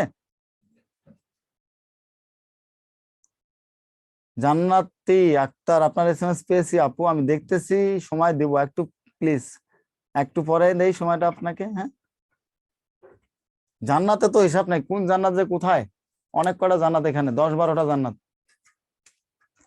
তাহলে পানমুনজাম পড়বেন এখান থেকে, এটা উত্তর কোরিয়া এবং দক্ষিণ কোরিয়ার মধ্যবর্তী একটা জায়গা। এরপর পড়বেন সিয়াচেন হিমবা, খুবই দরকার, খুবই গুরুত্বপূর্ণ। সিয়াচেন হিমবা, এটা আপনার এখান থেকে আপনাদের একটা প্রশ্ন কিন্তু আসার সম্ভাবনা আছে। এটা হচ্ছে কাশ্মীরে অবস্থিত বিশ্বের সর্বোচ্চ রণাঙ্গন হচ্ছে সিয়াচেন হিমবা। এরপর আছে সিনাই উপদ্বীপ, এটাও দরকার আছে। এটা কারণ এটা এই জন্যই দরকার যে এটা সাম্প্রতিক সময়ের জন্য হট টপিক, ঠিক আছে? সাম্প্রতিক সময়ের জন্য হট টপিক হচ্ছে এটা। ভূমধ্য সাগর এবং সুয়েজ খালের মাঝামাঝি অবস্থান অবস্থিত মরুভূমি অঞ্চল, ইসরায়েল কর্তৃক 1956 সালে প্রথম অধিকৃত হয়েছিল এটা। সিনাই উপদ্বীপ পরবর্তী সময় আবার নতুন করে এটা মিশরকে ফিরিয়ে দেওয়া হয়। কি করা হয়? মিশরকে পরবর্তী সময় আবার ফিরিয়ে দেওয়া হয়, এটা পড়বেন এখান থেকে। মংডু, হ্যাঁ এটাও দরকার। বাংলাদেশ এবং মিয়ানমার সাম্প্রতিক সময় খুবই হট টপিক এটা। মংডু হলো কক্সবাজার সীমান্তে মায়ানমারের একটি জেলা শহর, ঠিক আছে? এরপর হচ্ছে জেরুজালেম, ফিলিস্তিন ও ইসরায়েল, এটাও দরকার আছে, এটা পড়ে নেবেন। আচ্ছা, আপনাদের যদি আমি কথা, আপনারা যে হারে কথা বলতে চাচ্ছেন, আমি যদি আপনাদের শুধু কথা বলার সময়টাই দেই, আমার এমনি 1 ঘন্টা চলে যাবে, ঠিক আছে? এমনি 1 ঘন্টা। আপনারা কমেন্ট করেন, এখানে আমি উত্তর দেওয়ার চেষ্টা করি, প্লিজ আপনারা মানে কি বলবো, আমি কথা বলার সময় দিলে আপনাদের পড়াটা তো হচ্ছে না ভাই। জেরুজালামটা এখান থেকে পড়ে নেবেন। নিউমুর দ্বীপ, দক্ষিণ তালপট্টি, নিউমুর আমরা যেটা নাম শুনেছি পূর্বাশা, তাই না? পূর্বাশা, নিউমুর দ্বীপের অপর নাম হচ্ছে পূর্বাশা। আবার তা আরেকটা নাম আছে দক্ষিণ তালপট্টি, দক্ষিণ তালপট্টি। এটা আপনারা মনে রাখবেন, এটা আসতে পারে বাংলাদেশ এবং ভারতের মধ্যে বিরোধপূর্ণ জায়গা। গুয়ান্তানামো বে দরকার নেই, এটা দরকার নেই আপনাদের পড়ার। ক্লাস হচ্ছে আজকে 2 ঘন্টা, হ্যাঁ ক্লাস 2 ঘন্টা বলতে 2 ঘন্টাও না, আমরা 5টার আগে শেষ করার চেষ্টা করব, কারণ ইফতারের একটা ব্যাপার আছে, সব দিক দিয়ে চিন্তা করে শেষ করতে হবে আর কি। হ্যাঁ, তাহলে এখান থেকে শুধু নিয়মটা পড়ে নেবেন। সামরিক ঘাঁটির ক্ষেত্রে বলা আছে, হ্যাঁ সামরিক ঘাঁটির ক্ষেত্রে যদি আমি বলতে যাই আপনাদের এই প্রশ্নগুলো আসবে না আর, ঠিক আছে? এগুলো আপনাদের আসবে না আর, এগুলো বাদ দেন, সামরিক ঘাঁটি বাদ দিয়ে দেন, একবার পুরো বাদ দিয়ে দেন, এগুলো একটা পড়িয়েন না। গুয়ান্তানামো বে বন্দিশালা কোথায় অবস্থিত বলেন দেখি, কোথায় অবস্থিত? গ নাম্বার, ইরাকে অবস্থিত, তাই না? কিউবা, হ্যাঁ আসবে না, আমি যেন বাদ দিয়ে দিচ্ছি। আবু গারিব বলতে কি বোঝায়, কোনটা হবে? আবু গারিব কি বলেন তো দেখি? একটি জেলখানা, ওকে। আচ্ছা, এইগুলো আমার যা পড়ানো ছিল আমি পড়াইলাম, এখন আপনারা ইয়ে নেন কোন কোন ব্যাপারগুলো বেশি বেশি পড়বেন, গুরুত্বপূর্ণ টপিকস।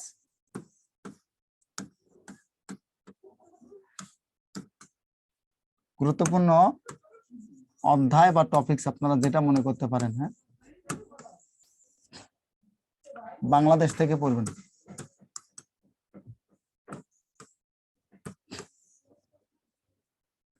প্রথমে যদি আমি বলি একবার প্রাচীন মানে প্রাচীন যুগ থেকে একটা প্রশ্ন আসতে পারে। 2 নম্বর,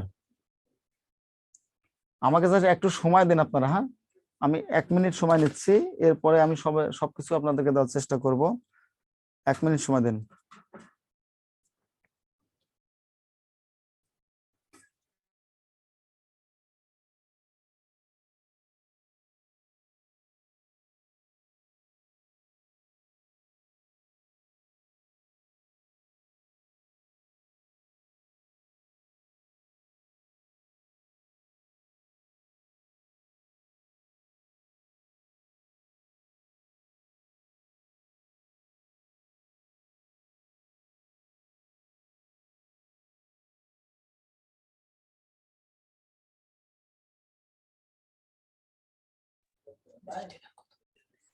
অলরেডি ডান।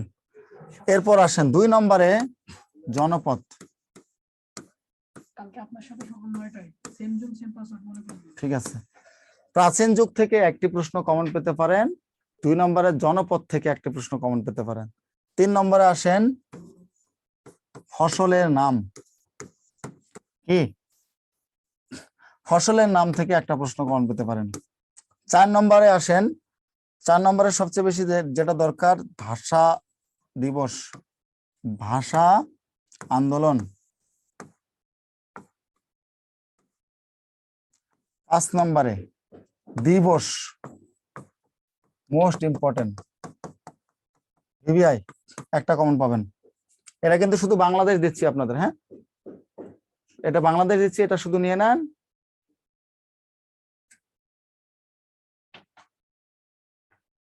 কি বলেন ভাই তৌহিদ ভাই, কি বলছেন আমি বুঝিনি আপনার কথা। এরপর আসেন 6 নম্বর, ভাষা গেল দিবস গেল, এটা নাই, এটা ছাড়া অন্যটা নেই। আরে বড়টা বড়টা আগে যেটা আমাদের ছিল, না না আগে তো নাই এগুলা। ডাইজেস্ট প্লাসটা আছে না? আছে তো, ডাইজেস্ট প্লাস আছে, উপরে যাও দেখো ডাইজেস্ট প্লাসটা আছে কিনা দেখো একটু, যাও এটা নিয়ে যাও, এটা নিয়ে যাও, ডাইজেস্ট প্লাসটা নিয়ে আসো। তাহলে কি হলো, ভাষা আন্দোলন, ভাষা দিবস, দিবস থেকে একটা প্রশ্ন মাস্ট পাবেন, ঠিক আছে? দিবস থেকে একটা প্রশ্ন মাস্ট কমন পাবেন। এরপর আসেন মুক্তিযুদ্ধ।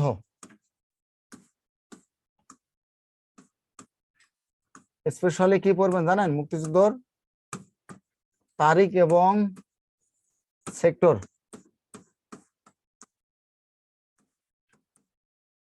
7 নম্বর। 7 নম্বর হচ্ছে পুরস্কার সম্মাননা।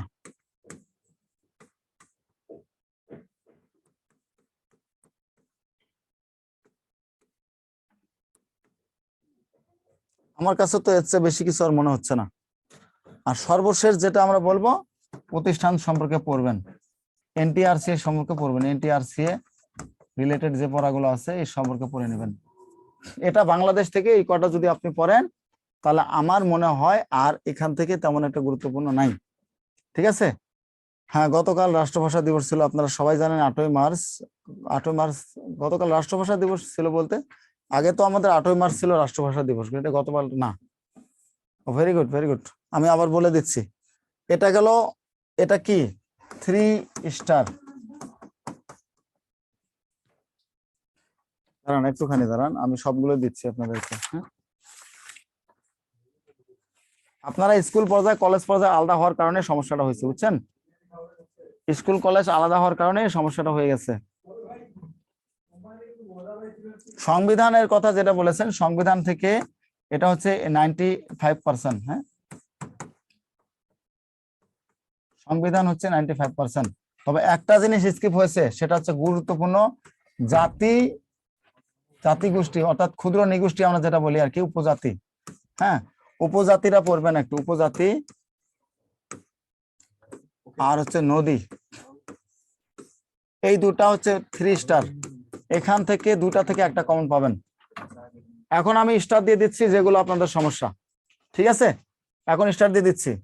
প্রাচীন যুগ স্টার দিয়ে দিচ্ছি, 3 স্টার নিয়ে নেন। জনপদ 2 স্টার। ফসলের নাম 3 স্টার। ভাষা আন্দোলন 2 স্টার। 3 স্টার যেগুলো, এগুলো হচ্ছে মোস্ট ইম্পর্টেন্ট। দিবস 3 স্টার। এরপর আসেন উপজাতি, পুরোটা 3 স্টার। উপজাতি এবং নদ নদী থেকে 3 স্টার। পুরস্কার সম্মাননা খুব একটা দরকার নেই, মুক্তিযুদ্ধ 3 স্টার। পুরস্কার সম্মাননা যদি সাম্প্রতিকের মধ্যে এটা থাকবে, এটা 1 স্টার। NTRCA 2 star. শেষ। এখন হিসাব করে আপনি দেখতে পারেন যে কোনটা থেকে কি কত পরিমাণ আসতে পারে। এটা হচ্ছে বাংলাদেশ। ঠিক আছে, এটা হচ্ছে বাংলাদেশের ক্ষেত্রে কোনটা থেকে কি পরিমাণ আসতে পারে আপনি হিসাব করে নেন। 3 স্টার কটা? একটা, একটা, দুইটা, একটা, দুইটা, তিনটা, 4, 5, 6টা মাত্র 3 স্টার দেওয়া হয়েছে। 6টা টপিকসে 3 স্টার দেওয়া হয়েছে। 3 স্টার গুলো আগে পড়ে নেবেন, তারপর 2 স্টার গুলো পড়বেন। ঠিক আছে, আগে 3 স্টার শেষ করবেন, তারপরে 2 স্টার গুলো আপনি পড়ার চেষ্টা করবেন। এটা হচ্ছে গুরুত্বপূর্ণ অধ্যায় বাংলাদেশের ক্ষেত্রে। আবার একটা কথা মনে রাখবেন, কলেজ এবং স্কুল পর্যায়ে কিন্তু আলাদা জিনিস। কলেজ এবং স্কুল পর্যায়ে আলাদা জিনিস। কম্পিউটার ক্লাস আপনাদের হয়েছে কিনা? কম্পিউটার ক্লাস হয়েছে? কম্পিউটার হয়নি? তাহলে আজকে কম্পিউটার দিয়ে দিচ্ছি, আগামীকাল দিব হচ্ছে সাধারণ বিজ্ঞান এবং আন্তর্জাতিকটা। ওকে, আগামীকাল দেবো সাধারণ বিজ্ঞান। কলেজ স্কুল একই জিনিস, একেবারে একই জিনিস, কোনো কিছু ইয়ে নাই কলেজ স্কুলের জন্য। তাহলে আজকে আপনারা নেন হচ্ছে কম্পিউটার, আর সাম্প্রতিক যদি 2-1টা দিতে পারি। কম্পিউটার হয়েছে, তাই তো। কম্পিউটারের সলিউশন মানে কোন ক্ষেত্র থেকে আসতে পারে সেটা কি হয়েছে? কোন ক্ষেত্র থেকে আসতে পারে? আচ্ছা ঠিক আছে, কম্পিউটার একটু দেখেন।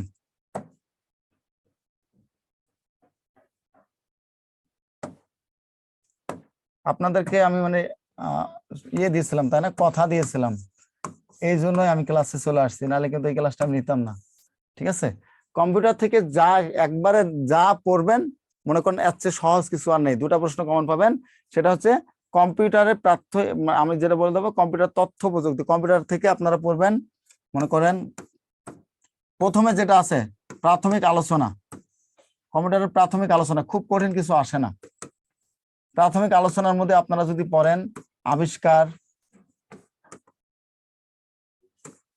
তারপর হচ্ছে ইনপুট, আউটপুট, ইনপুট আউটপুট এগুলো ডিভাইস গুলো পড়বেন, ঠিক আছে? ইনপুট আউটপুট ডিভাইস, এরপর হচ্ছে মাউস সম্পর্কে পড়বেন। এরপর ইনপুট আউটপুট ডিভাইস গেল, মাউস গেল, তারপর সিপিইউ পড়বেন, সিপিইউ, ঠিক আছে? কম্পিউটার সিপিইউ পড়বেন। এরপর হচ্ছে আপনার কোনটা ইনপুট ডিভাইস কোনটা আউটপুট ডিভাইস, এখান থেকে সবচেয়ে বেশি প্রশ্ন আসে আর কি। নিচের কোনটি আউটপুট ডিভাইস, নিচের কোনটি ইনপুট ডিভাইস, এটা বেশি আসে আপনাদের সবচেয়ে বেশি পরীক্ষায়। তারপর আমি দেখি আর কি দেওয়া যায় আপনাদের কম্পিউটার থেকে, কোনো গুরুত্বপূর্ণ আছে কিনা। ঠিক আছে, প্রকারভেদটা পড়বেন, প্রজন্ম পড়বেন। হ্যাঁ, প্রজন্ম যেটাকে আমরা বলে থাকি, প্রজন্ম, কম্পিউটারে কতটা জেনারেশন আছে, জেনারেশন পড়েন না। এরপর হচ্ছে প্রকারভেদটা পড়ে নেবেন, কম্পিউটারের প্রকারভেদ। একবারে আমি যেটা বলতেছি আপনাদের কোনো গভীরে যাওয়ার দরকার নাই, গভীর থেকে এভাবে প্রশ্ন আসবে না। ওকে, এই কটা পড়লে আমি আশা রাখি যে আর কম্পিউটার থেকে তেমন কিছু আর আসে না। ইমেইল বা ইন্টারনেট এগুলো একটু পড়ে নেবেন, ইমেইল ইন্টারনেট এগুলো আপনারা পারেন, ঠিক আছে? ইমেইল বা ইন্টারনেট এগুলো একটু পড়ে নেবেন, ইমেইল ইন্টারনেট।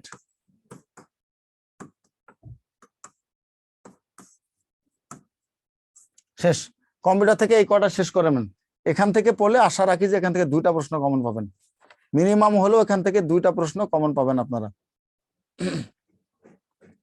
আচ্ছা, বিজ্ঞান থেকে আগামীকালকে আমি দিব, সমস্যা নাই, চিন্তা করে কিছু নাই তো। বিজ্ঞান থেকে আগামীকাল আপনাদেরকে দিবই আমি।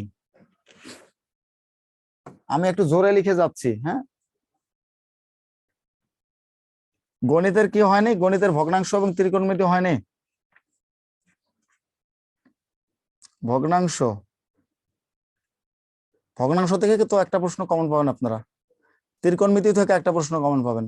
সুতরাং না হওয়ার কারণ তো আমি জানি না, সেটা আপনারা বলে দেবেন, মানে ওখানে জানাবেন। এই যে অনেকের হয়েছে অনেকের হয়নি, আসলে কারো কারো হয়েছে, কারো কাছে হয়নি। একটা দুটা ব্যাচের হয়তো হয়নি, আর সবার হয়েছে। ভাই বিদ্যাবাড়ি, সাজ্জাদ হোসেন বিদ্যাবাড়ি আপনার খারাপ কিছু করে না, ঠিক আছে? বিদ্যাবাড়ি আপনাকে এইরকম কোন কোচিং সেন্টারে যান, আপনাকে এভাবে বলে দেবে না কখনো। দুই একটা সমস্যা হতে পারে, বিদ্যাবাড়ি জগা খিচুড়ি করে, এটা কি ধরনের কথাবার্তা বলেন আপনি? হ্যাঁ, বিদ্যাবাড়ি জগা খিচুড়ি করে আপনাদেরকে বলেন, এটা বলা তো মানে আমাদের এক প্রকার আপনারা হেউ করে কথা বলা, তাই না? আপনাদের কি বলি, পরীক্ষার ডেটটা হুট করে পড়ে গেছে, ঠিক আছে?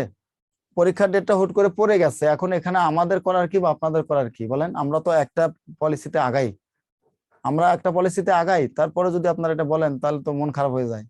আমার কি কোনো মানে কেউ আমাকে কি মানে কি বলবো, যে কয়েক লক্ষ টাকা দিয়েছে এখানে যে আমি আপনাদের এই সাজেশন গুলো দিচ্ছি, কোনোভাবে দরকার আছে আমার দেওয়ার এটা? বলেন তো, যে আপনাদের এই জিনিসগুলো পড়েন, আপনারা এলে পড়লে কমন পাবেন। আমরা তো কোচিং করে দিয়ে বেঁচে যেতাম, আপনাদের আমরা এখানে দিচ্ছি সাজেশন, আপনাদের আমরা জুমে দিচ্ছি সাজেশন, আপনাদের ওপেন ওপেন ক্লাসে দিচ্ছি সাজেশন। আর কিভাবে দিলে আপনাদের মন জয় করা যাবে বলেন দেখি? মানে একটা স্টুডেন্টকে আর কিভাবে দিলে মন জয় করা যেতে পারে? বাংলাদেশের এমন কোন কোচিং সেন্টার একটু দেখান দেখি, বিদ্যাবাড়ির চেয়ে আপনাকে ভালো সার্ভিসটা দিচ্ছে। আচ্ছা, কম্পিউটার থেকে চলে গেল, এখন আসেন সাম্প্রতিকের কিছু ব্যাপার আপনাদেরকে আমি দাগাই দিচ্ছি, যে সাম্প্রতিক কোন কোন ব্যাপারগুলো পড়বেন, এগুলো একটু পড়ে নিয়েন।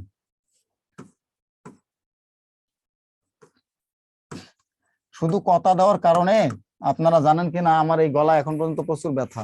হ্যাঁ, আপনাদের কথা দেওয়ার কারণে আমি সর্বোচ্চ লোড নিয়ে ক্লাসটা করতেছি আপনাদের সাথে, ঠিক আছে? তারপরে যদি এভাবে বলেন কেমন লাগে বলেন? সাম্প্রতিক থেকে এটা যেটা পড়বেন, মেট্রো রেল, 2 স্টার। আচ্ছা, আমি আগে লিখে যাই, পদ্মা সেতু, পদ্মা রেল সেতু,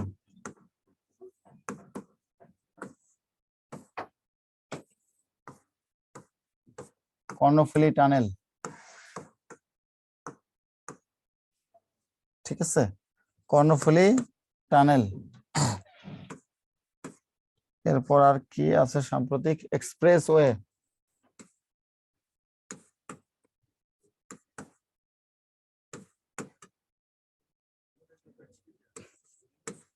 এরপর হচ্ছে বঙ্গবন্ধু 2 স্যাটেলাইট,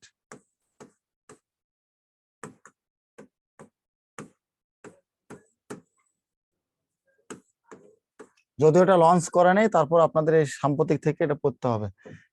এরপর আমাদের সাম্প্রতিক সময়ে আপনারা জানেন যে গ্যাস ক্ষেত্রও কিন্তু পেয়েছে, তাই না? এটা আপনারা পারেন অলরেডি, গ্যাস ক্ষেত্র পড়বেন না, এবং সাম্প্রতিক সময় যদি কোনো পুরস্কার সম্মাননা থাকে, সম্মাননা এটা পড়ে নেবেন। সম্মাননা বলতে বুঝেছেন তো, 21 পদক,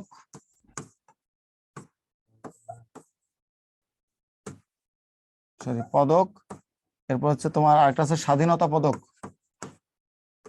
এগুলো কারা পায়। আর গতকাল আমি পত্রিকা নিউজে আপনাদের একটা প্রশ্ন নিয়েছিলাম, সেটা কি, হ্যাঁ বিপিএল খেলাধুলা নেবেন, বিপিএল এর নেবেন, এটা খেলাধুলা থেকে ওটা আলাদা ভাবে পড়বেন।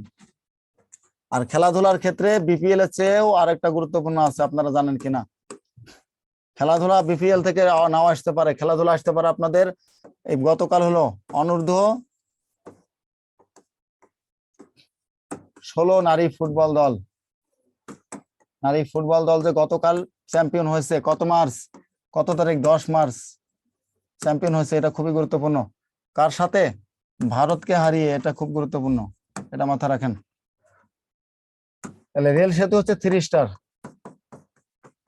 পদ্মা সেতু 2 স্টার, কর্ণফুলী টানেল হচ্ছে 3 star, Bangabandhu satellite expressway 3 star, আর খেলাধুলাটা 3 স্টার, আরগুলো সব 2 স্টার হিসেবে রেখে রাখেন, ঠিক আছে? আরগুলো সব এভাবে লিখে রাখেন, এখান থেকে যেগুলো পড়বেন আর কি সাম্প্রতিকের মধ্যে। আর আন্তর্জাতিক সাম্প্রতিক আমি আগামীকাল দিব। রূপপুর পারমাণবিক বিদ্যুৎ কেন্দ্র, এটা অতীত হয়ে গেছে, হ্যাঁ এটা অতীত হয়ে গেছে, এটা নিয়ে এত কথা বলার কিছু নাই।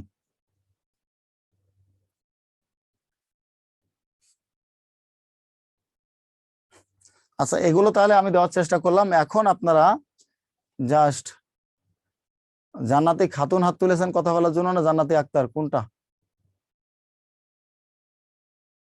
আচ্ছা সবাই হাত তুলেছেন, জান্নাতি আক্তার। আমি এক এক করে জাস্ট পাঁচজনের সাথে একটু কথা বলবো, হ্যাঁ সময় খুবই কম। জান্নাতি খাতুন, আপনি আনমিউট করেন।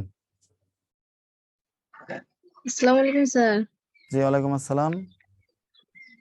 স্যার আমাদের সাম্প্রতিক বিষয়টা পড়ায় দিলে ভালো হতো। সাম্প্রতিক ফরাই দেব, এটার জন্য তো আলাদা একটা ক্লাস নিতে হবে আমার তাহলে। স্যার নিলে ভালো হতো একটু। আচ্ছা ঠিক আছে, আমি আজকে আর পারবো না গুরুত্বপূর্ণ সাম্প্রতিক পড়াতে। বিষয়গুলো একটু বলে দিতেন আর কি। এই তো বলে দিলাম গুরুত্বপূর্ণ বিষয়গুলো, এগুলোই তো পড়বেন বেশি বেশি করে। এগুলো থেকে একটু শর্টকাট করে বলে দিতেন। এর চেয়ে আর কি শর্টকাট থাকতে পারে বলেন তো? আচ্ছা আমি আজকে আজকে যতটুকু দিতে পারবো দিব। আগামীকাল আমি আরো একটু রিসার্চ করে আসি কোন কোন ব্যাপারগুলো আরো বাদ দেওয়া যায়, সেগুলো আমি একেবারে শর্ট করে দেবো। স্যার বাদ দেওয়া না, মানে এগুলো হচ্ছে মানে আলোচনাগুলো। ঠিক আছে। আচ্ছা রোজিনা আক্তার কি কোশ্চেন করেছেন বলেন, এরপর আসেন। আচ্ছা এটা এটা গুরুত্বপূর্ণ প্রশ্ন না, আপনাদের যদি গুরুত্বপূর্ণ প্রশ্ন থাকে সেটা আমাকে জিজ্ঞাসা করেন প্লিজ, এটা তো বাদ দেওয়া ছাড়া এর কোনো ব্যাপার না। গুরুত্বপূর্ণ প্রশ্ন যদি কারো থাকে সেটার জন্য কমেন্ট করেন, আমি আপনাকে আনমিউট করব।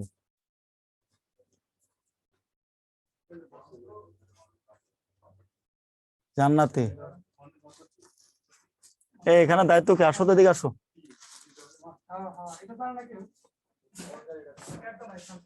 আচ্ছা শান্তা আক্তার, এরপর হচ্ছে সাজ্জাদ পাটোয়ারি, সবাই হাত তুলেছেন।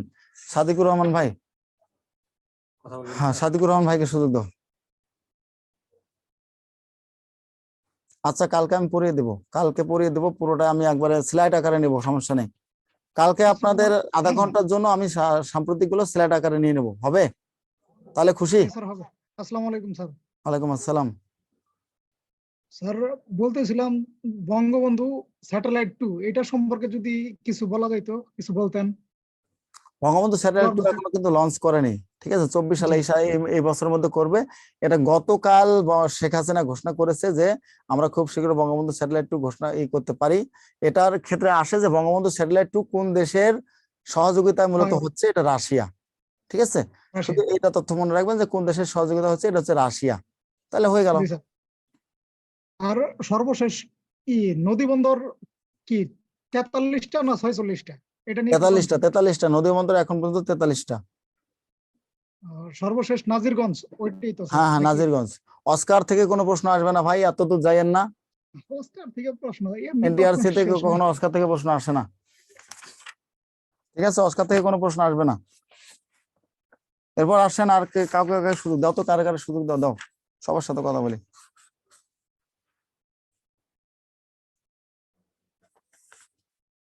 আর কে আছে?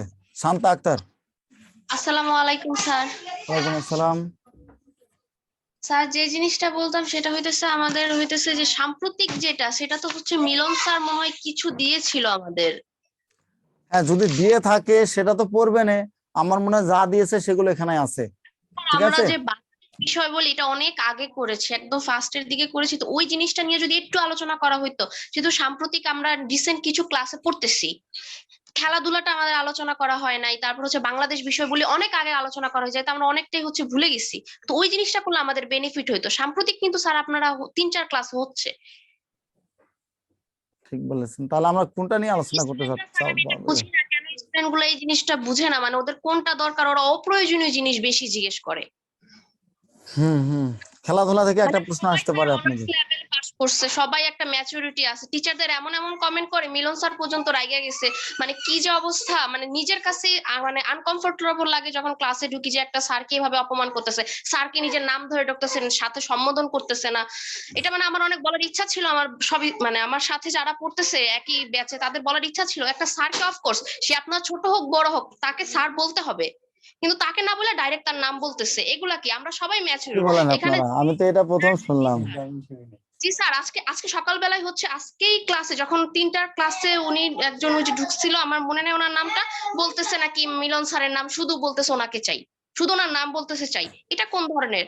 স্যার এখানে সবাই আপনার হচ্ছে গ্রাজুয়েশন করা, আর যদি কেউ 2 থাকে, স্কুল পর্যায়ে 2 থাকে, সেও তো হচ্ছে আপনার, তার তো 20+ হবে। গ্রাজুয়েশন কথা না তো, সে তো স্বাক্ষর জ্ঞান সম্পন্ন, অক্ষর জ্ঞান সম্পন্ন হলেও তার বোঝা উচিত যে আমি একজনের কাছে পড়তেছি, তাকে আমার নাম ধরে ডাকা ঠিক হবে না। এখানে অনেকে, আমি অনেকের ছোট হতে পারি কিন্তু অনেকেই বড় আছে, কিন্তু এখন তারা কি জন্য বলে, তাদের কি তারা এজ এটা অনুযায়ী কোন তারা বড়? স্যারকে উদ্দেশ্য করে বলছে আমরা একটু জানতে পারি?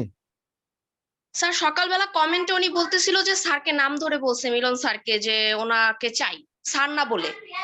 সকালবেলা যখন বলছে যে কোনো মানে আমাদের ক্লাসটা আজকে মিলন স্যার অসুস্থ, উনি করতে পারবে না, অন্য একজন স্যারকে দিবে, তখন বলছে ওনাকে চাই, মানে স্যার বলে নাই, বুঝতে জাস্ট বলছে পারছি। ওনাকে চাই। এটা কি ধরনের কথা স্যার? এখানে সবাই যথেষ্ট আচ্ছা, মিলন ম্যাচিউর। স্যার কি আপনাদের কি ভালো ক্লাস নেয় না, নাকি এরকম ক্লাস ভালো ক্লাস নিচ্ছে না ওনাদের? ক্লাসে স্যার আমাদের অনেক তথ্য দিছে, সাম্প্রতিকের সাথে বাংলাদেশ বিষয় বলি, মানে পুরাটা সাধারণ জ্ঞান ঘুরাইছে স্যার। হুম হুম স্যার হুম। শুধু সাম্প্রতিকে ছিল না, স্যারের ক্লাসটার জন্য আমরা বাংলাদেশ বিষয়গুলো থেকে অনেক কিছু পাইছি। স্যার কিন্তু পুরো জিকে ঘুরাইছে আমাদের, আমাদের শুধু হচ্ছে সাম্প্রতিকে সীমাবদ্ধ ছিল না স্যার। তাহলে আবার ওনাকে না, আমার মনে হয় উনি হয়তো লিখছিল, স্যার হয়তো লিখছিল, সে হয়তো হয়তো বা অন্যভাবে নামটা চলে আসছে। হ্যাঁ, আমার মনে হচ্ছে এটাই, কারণ কেউ এটা করার কথা না। ইনফ্যাক্ট স্যারও, মিলন স্যার কালকে লাস্ট 2 ক্লাস আপনার হচ্ছে কমেন্ট সেকশন অফ করে দিছে, ওনাদের এই বারবার কমেন্টে একদম হাত তোলা পর্যন্ত অফ করে দিছে। তো এগুলা কি জন্য? শুধু ওনাদের না, আরেকটা স্যার ছিল একদম ফার্স্টের দিকে আমাদের, সেকেন্ড ছিল জিকে, ওনাকে এমন ভাবে কথা বলছে যে উনি হইতেছে আপনার, ওনাকে আর দেখি নাই ওই স্যারকে। ইনফ্যাক্ট প্রত্যেকটা স্যার আমাদের ব্যাচ থেকে হচ্ছে কিছু না কিছু পাইছে, মানে কমেন্ট, ওনারা কমেন্ট এমন ভাবে করছে যাতে হচ্ছে স্যাররা বিব্রত বোধ করছে। রফিক স্যার রাগে যাইতো, তারপরে হচ্ছে আপনার জাহিদ স্যারকে রাগান্বিত করা হয়েছে। এটা কি স্যার? আমি তো এটা বুঝি না। আমার আমার মতে যেটা করা হয়, যেসব স্টুডেন্ট এগুলা করে তাদের আইডেন্টিফাই করে তাদের একদম বাদ দেওয়া দরকার, কারণ ওদের জন্য আমরা সাফার করি, আমাদের দুর্নাম হয়। আমরাও তো স্টুডেন্ট, আমরাও তো হচ্ছে, আমাদের দুর্নাম হচ্ছে না স্যার এটা? হ্যাঁ হ্যাঁ, দুর্নাম হচ্ছে। আচ্ছা শোনেন, আমি তো আপনার ক্লাসে, আপনাদের ক্লাসে এবার 2 বার, তাই না? তো আমাকে না হয়তো আপনারা অনেক কিছু জিজ্ঞাসা করার ছিল, অনেক এতজন মানুষকে আসলে আমি শেষ করতে পারবো না। তো আপনাদের যা কথা আছে, যা কিছু কনফিউশন আছে, আগামীকাল আপনারা নিয়ে আসেন ক্লাসে, হ্যাঁ? আমি সেখান থেকে ক্লিয়ার করার চেষ্টা করব। আর আপনারা যেটা বলছেন যে মিলন স্যারকে নাম ধরে ডাকার ব্যাপারটা, এটা আমার কাছে খুবই খারাপ লেগেছে। এটা আমি নিতে পারছি না, এটা আমি নিতে পারছি না। সে যেটা করেছে সেটা খুবই বড় অন্যায় করেছে। আমি তাকে বলবো, সে যদি পাবলিকলি নাও বলতে পারে, স্যারের সাথে যেন পার্সোনালি কথা বলে স্যারকে সরি বলে ফেলে। আর আমাকে যদি কেউ এটা বলতে চান, আমি যদি বলতে পারবো, আপনার কারো কারো যদি বুকের পাঠা থাকে তাহলে বলেন আমাকে, এটা কোনো সমস্যা নেই। আমার কোন কোন ল্যাকেন্স গুলো আপনারা ধরতে পারেন দেখি। যদি কেউ এখানে আসে, এখানে অনেক সবাই ভালো হবে এরকম না, 500-600 জনের মধ্যে সবাই ভালো হবে এরকম না, তবে যে আছেন সে আমার সাথে ওপেন কথা বলতে পারেন, কোনো সমস্যা নেই। সবার সামনে আপনি আপনি আমাকে আমার সাথে কথা বলতে পারেন। কিন্তু একটা স্যারকে যে আপনি নাম ধরে রাখবেন, একটা স্যারকে মানে নানান ধরনের কটূক্তি করবেন, দিস ইজ, এটা ফেয়ার না। আপনি কখনোই শিক্ষক হতে পারবেন না ভাই, এটা ইম্পসিবল। ঠিক আছে, এরকম ভাইরাস থাকবে। সো একটা দুইটার জন্য আমরা অবশ্যই সবাইকে সামগ্রিক আমরা দোষ দিতে পারি না। আমি আশা করব যে আপনারা যদি কেউ কারোর মধ্যে এরকম টেন্ডেন্সি থাকে, প্লিজ এটাকে অ্যাভয়েড করেন, না হলে আপনার জীবনে কিন্তু শাইন হওয়াটা খুব কঠিন। ঠিক আছে। হ্যাঁ, তিনি আবার যদি স্যার বলে রিপিট করতো তাহলে জিনিসটা ভালো হয়ে যেত, অথবা বলতো। আচ্ছা, তাহলে আপনাদের ব্যাপারে মূলত সাম্প্রতিক সাধারণ জ্ঞান বাংলাদেশ আমি যেগুলো পারছি সুন্দর সুন্দর করে দিয়েছি। আজকের লেকচারটা ঠিক এভাবে গুরুত্বপূর্ণ একেবারে পরীক্ষার জন্য ছিল না, তাই একটু আলোচনা করে এগুলো নিয়ে আলোচনা করার চেষ্টা করেছি। আগামীকাল ইনশাল্লাহ 9টার সময় আপনাদের সাথে আমার আখেরি মোকাবেলা হচ্ছে, তাই তো? যতক্ষণ ওরা রাখতে পারে। আখেরি মোকাবেলা হচ্ছে আগামীকাল, আপনাদের সাথে কতক্ষণ আপনারা পারেন আমি এটাই দেখবো। ঠিক আছে, আজকে ইফতারের সময় তো তাই হচ্ছে, আর কালকে সবার পেটও ভাত থাকবে, মানে পেট ভরা থাকবে, সবার এনার্জি বেশি থাকবে। সুতরাং কালকে দেখবো আপনারা কতটুকু পারেন। হ্যাঁ, আমি ভালো খারাপ পড়াইছি, আমি কিছু জানি না, আমি এতটুকু জানি যে শেষ সময় এসে আপনাদের যতটুকু দেওয়ার আমি ততটুকু দিচ্ছি। বেশি খাইতে পারবেন না, হ্যাঁ, যখন খাইতে পারবেন তখন ঠিক দিয়ে দেব। ওকে, তাহলে আজকের মতো আমি বিদায় নিচ্ছি। হ্যাঁ, আগামীকাল ইনশাল্লাহ 9টার সময় দেখা হচ্ছে। সবাই ঘুম থেকে উঠে লাইভে যোগ হবেন। আর পাশাপাশি আরেকটা কথা বলছি, আমাদের রিটেন কোর্স চালু হয়ে গেছে, এটাতে আপনারা ভর্তি হতে পারেন। যাদের পরীক্ষা ভালো হবে তারা অনায়াসে আমাদের রিটেন কোর্স গুলো করতে পারবেন। ওকে, আজকের মতো সবাই ভালো থাকবেন, সুস্থ থাকবেন। সবাইকে শুভ বিকাল এবং শুভ সন্ধ্যা, পাশাপাশি রমজানের শুভেচ্ছা। আল্লাহ হাফেজ।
সুপ্রিয় শিক্ষার্থী সবাই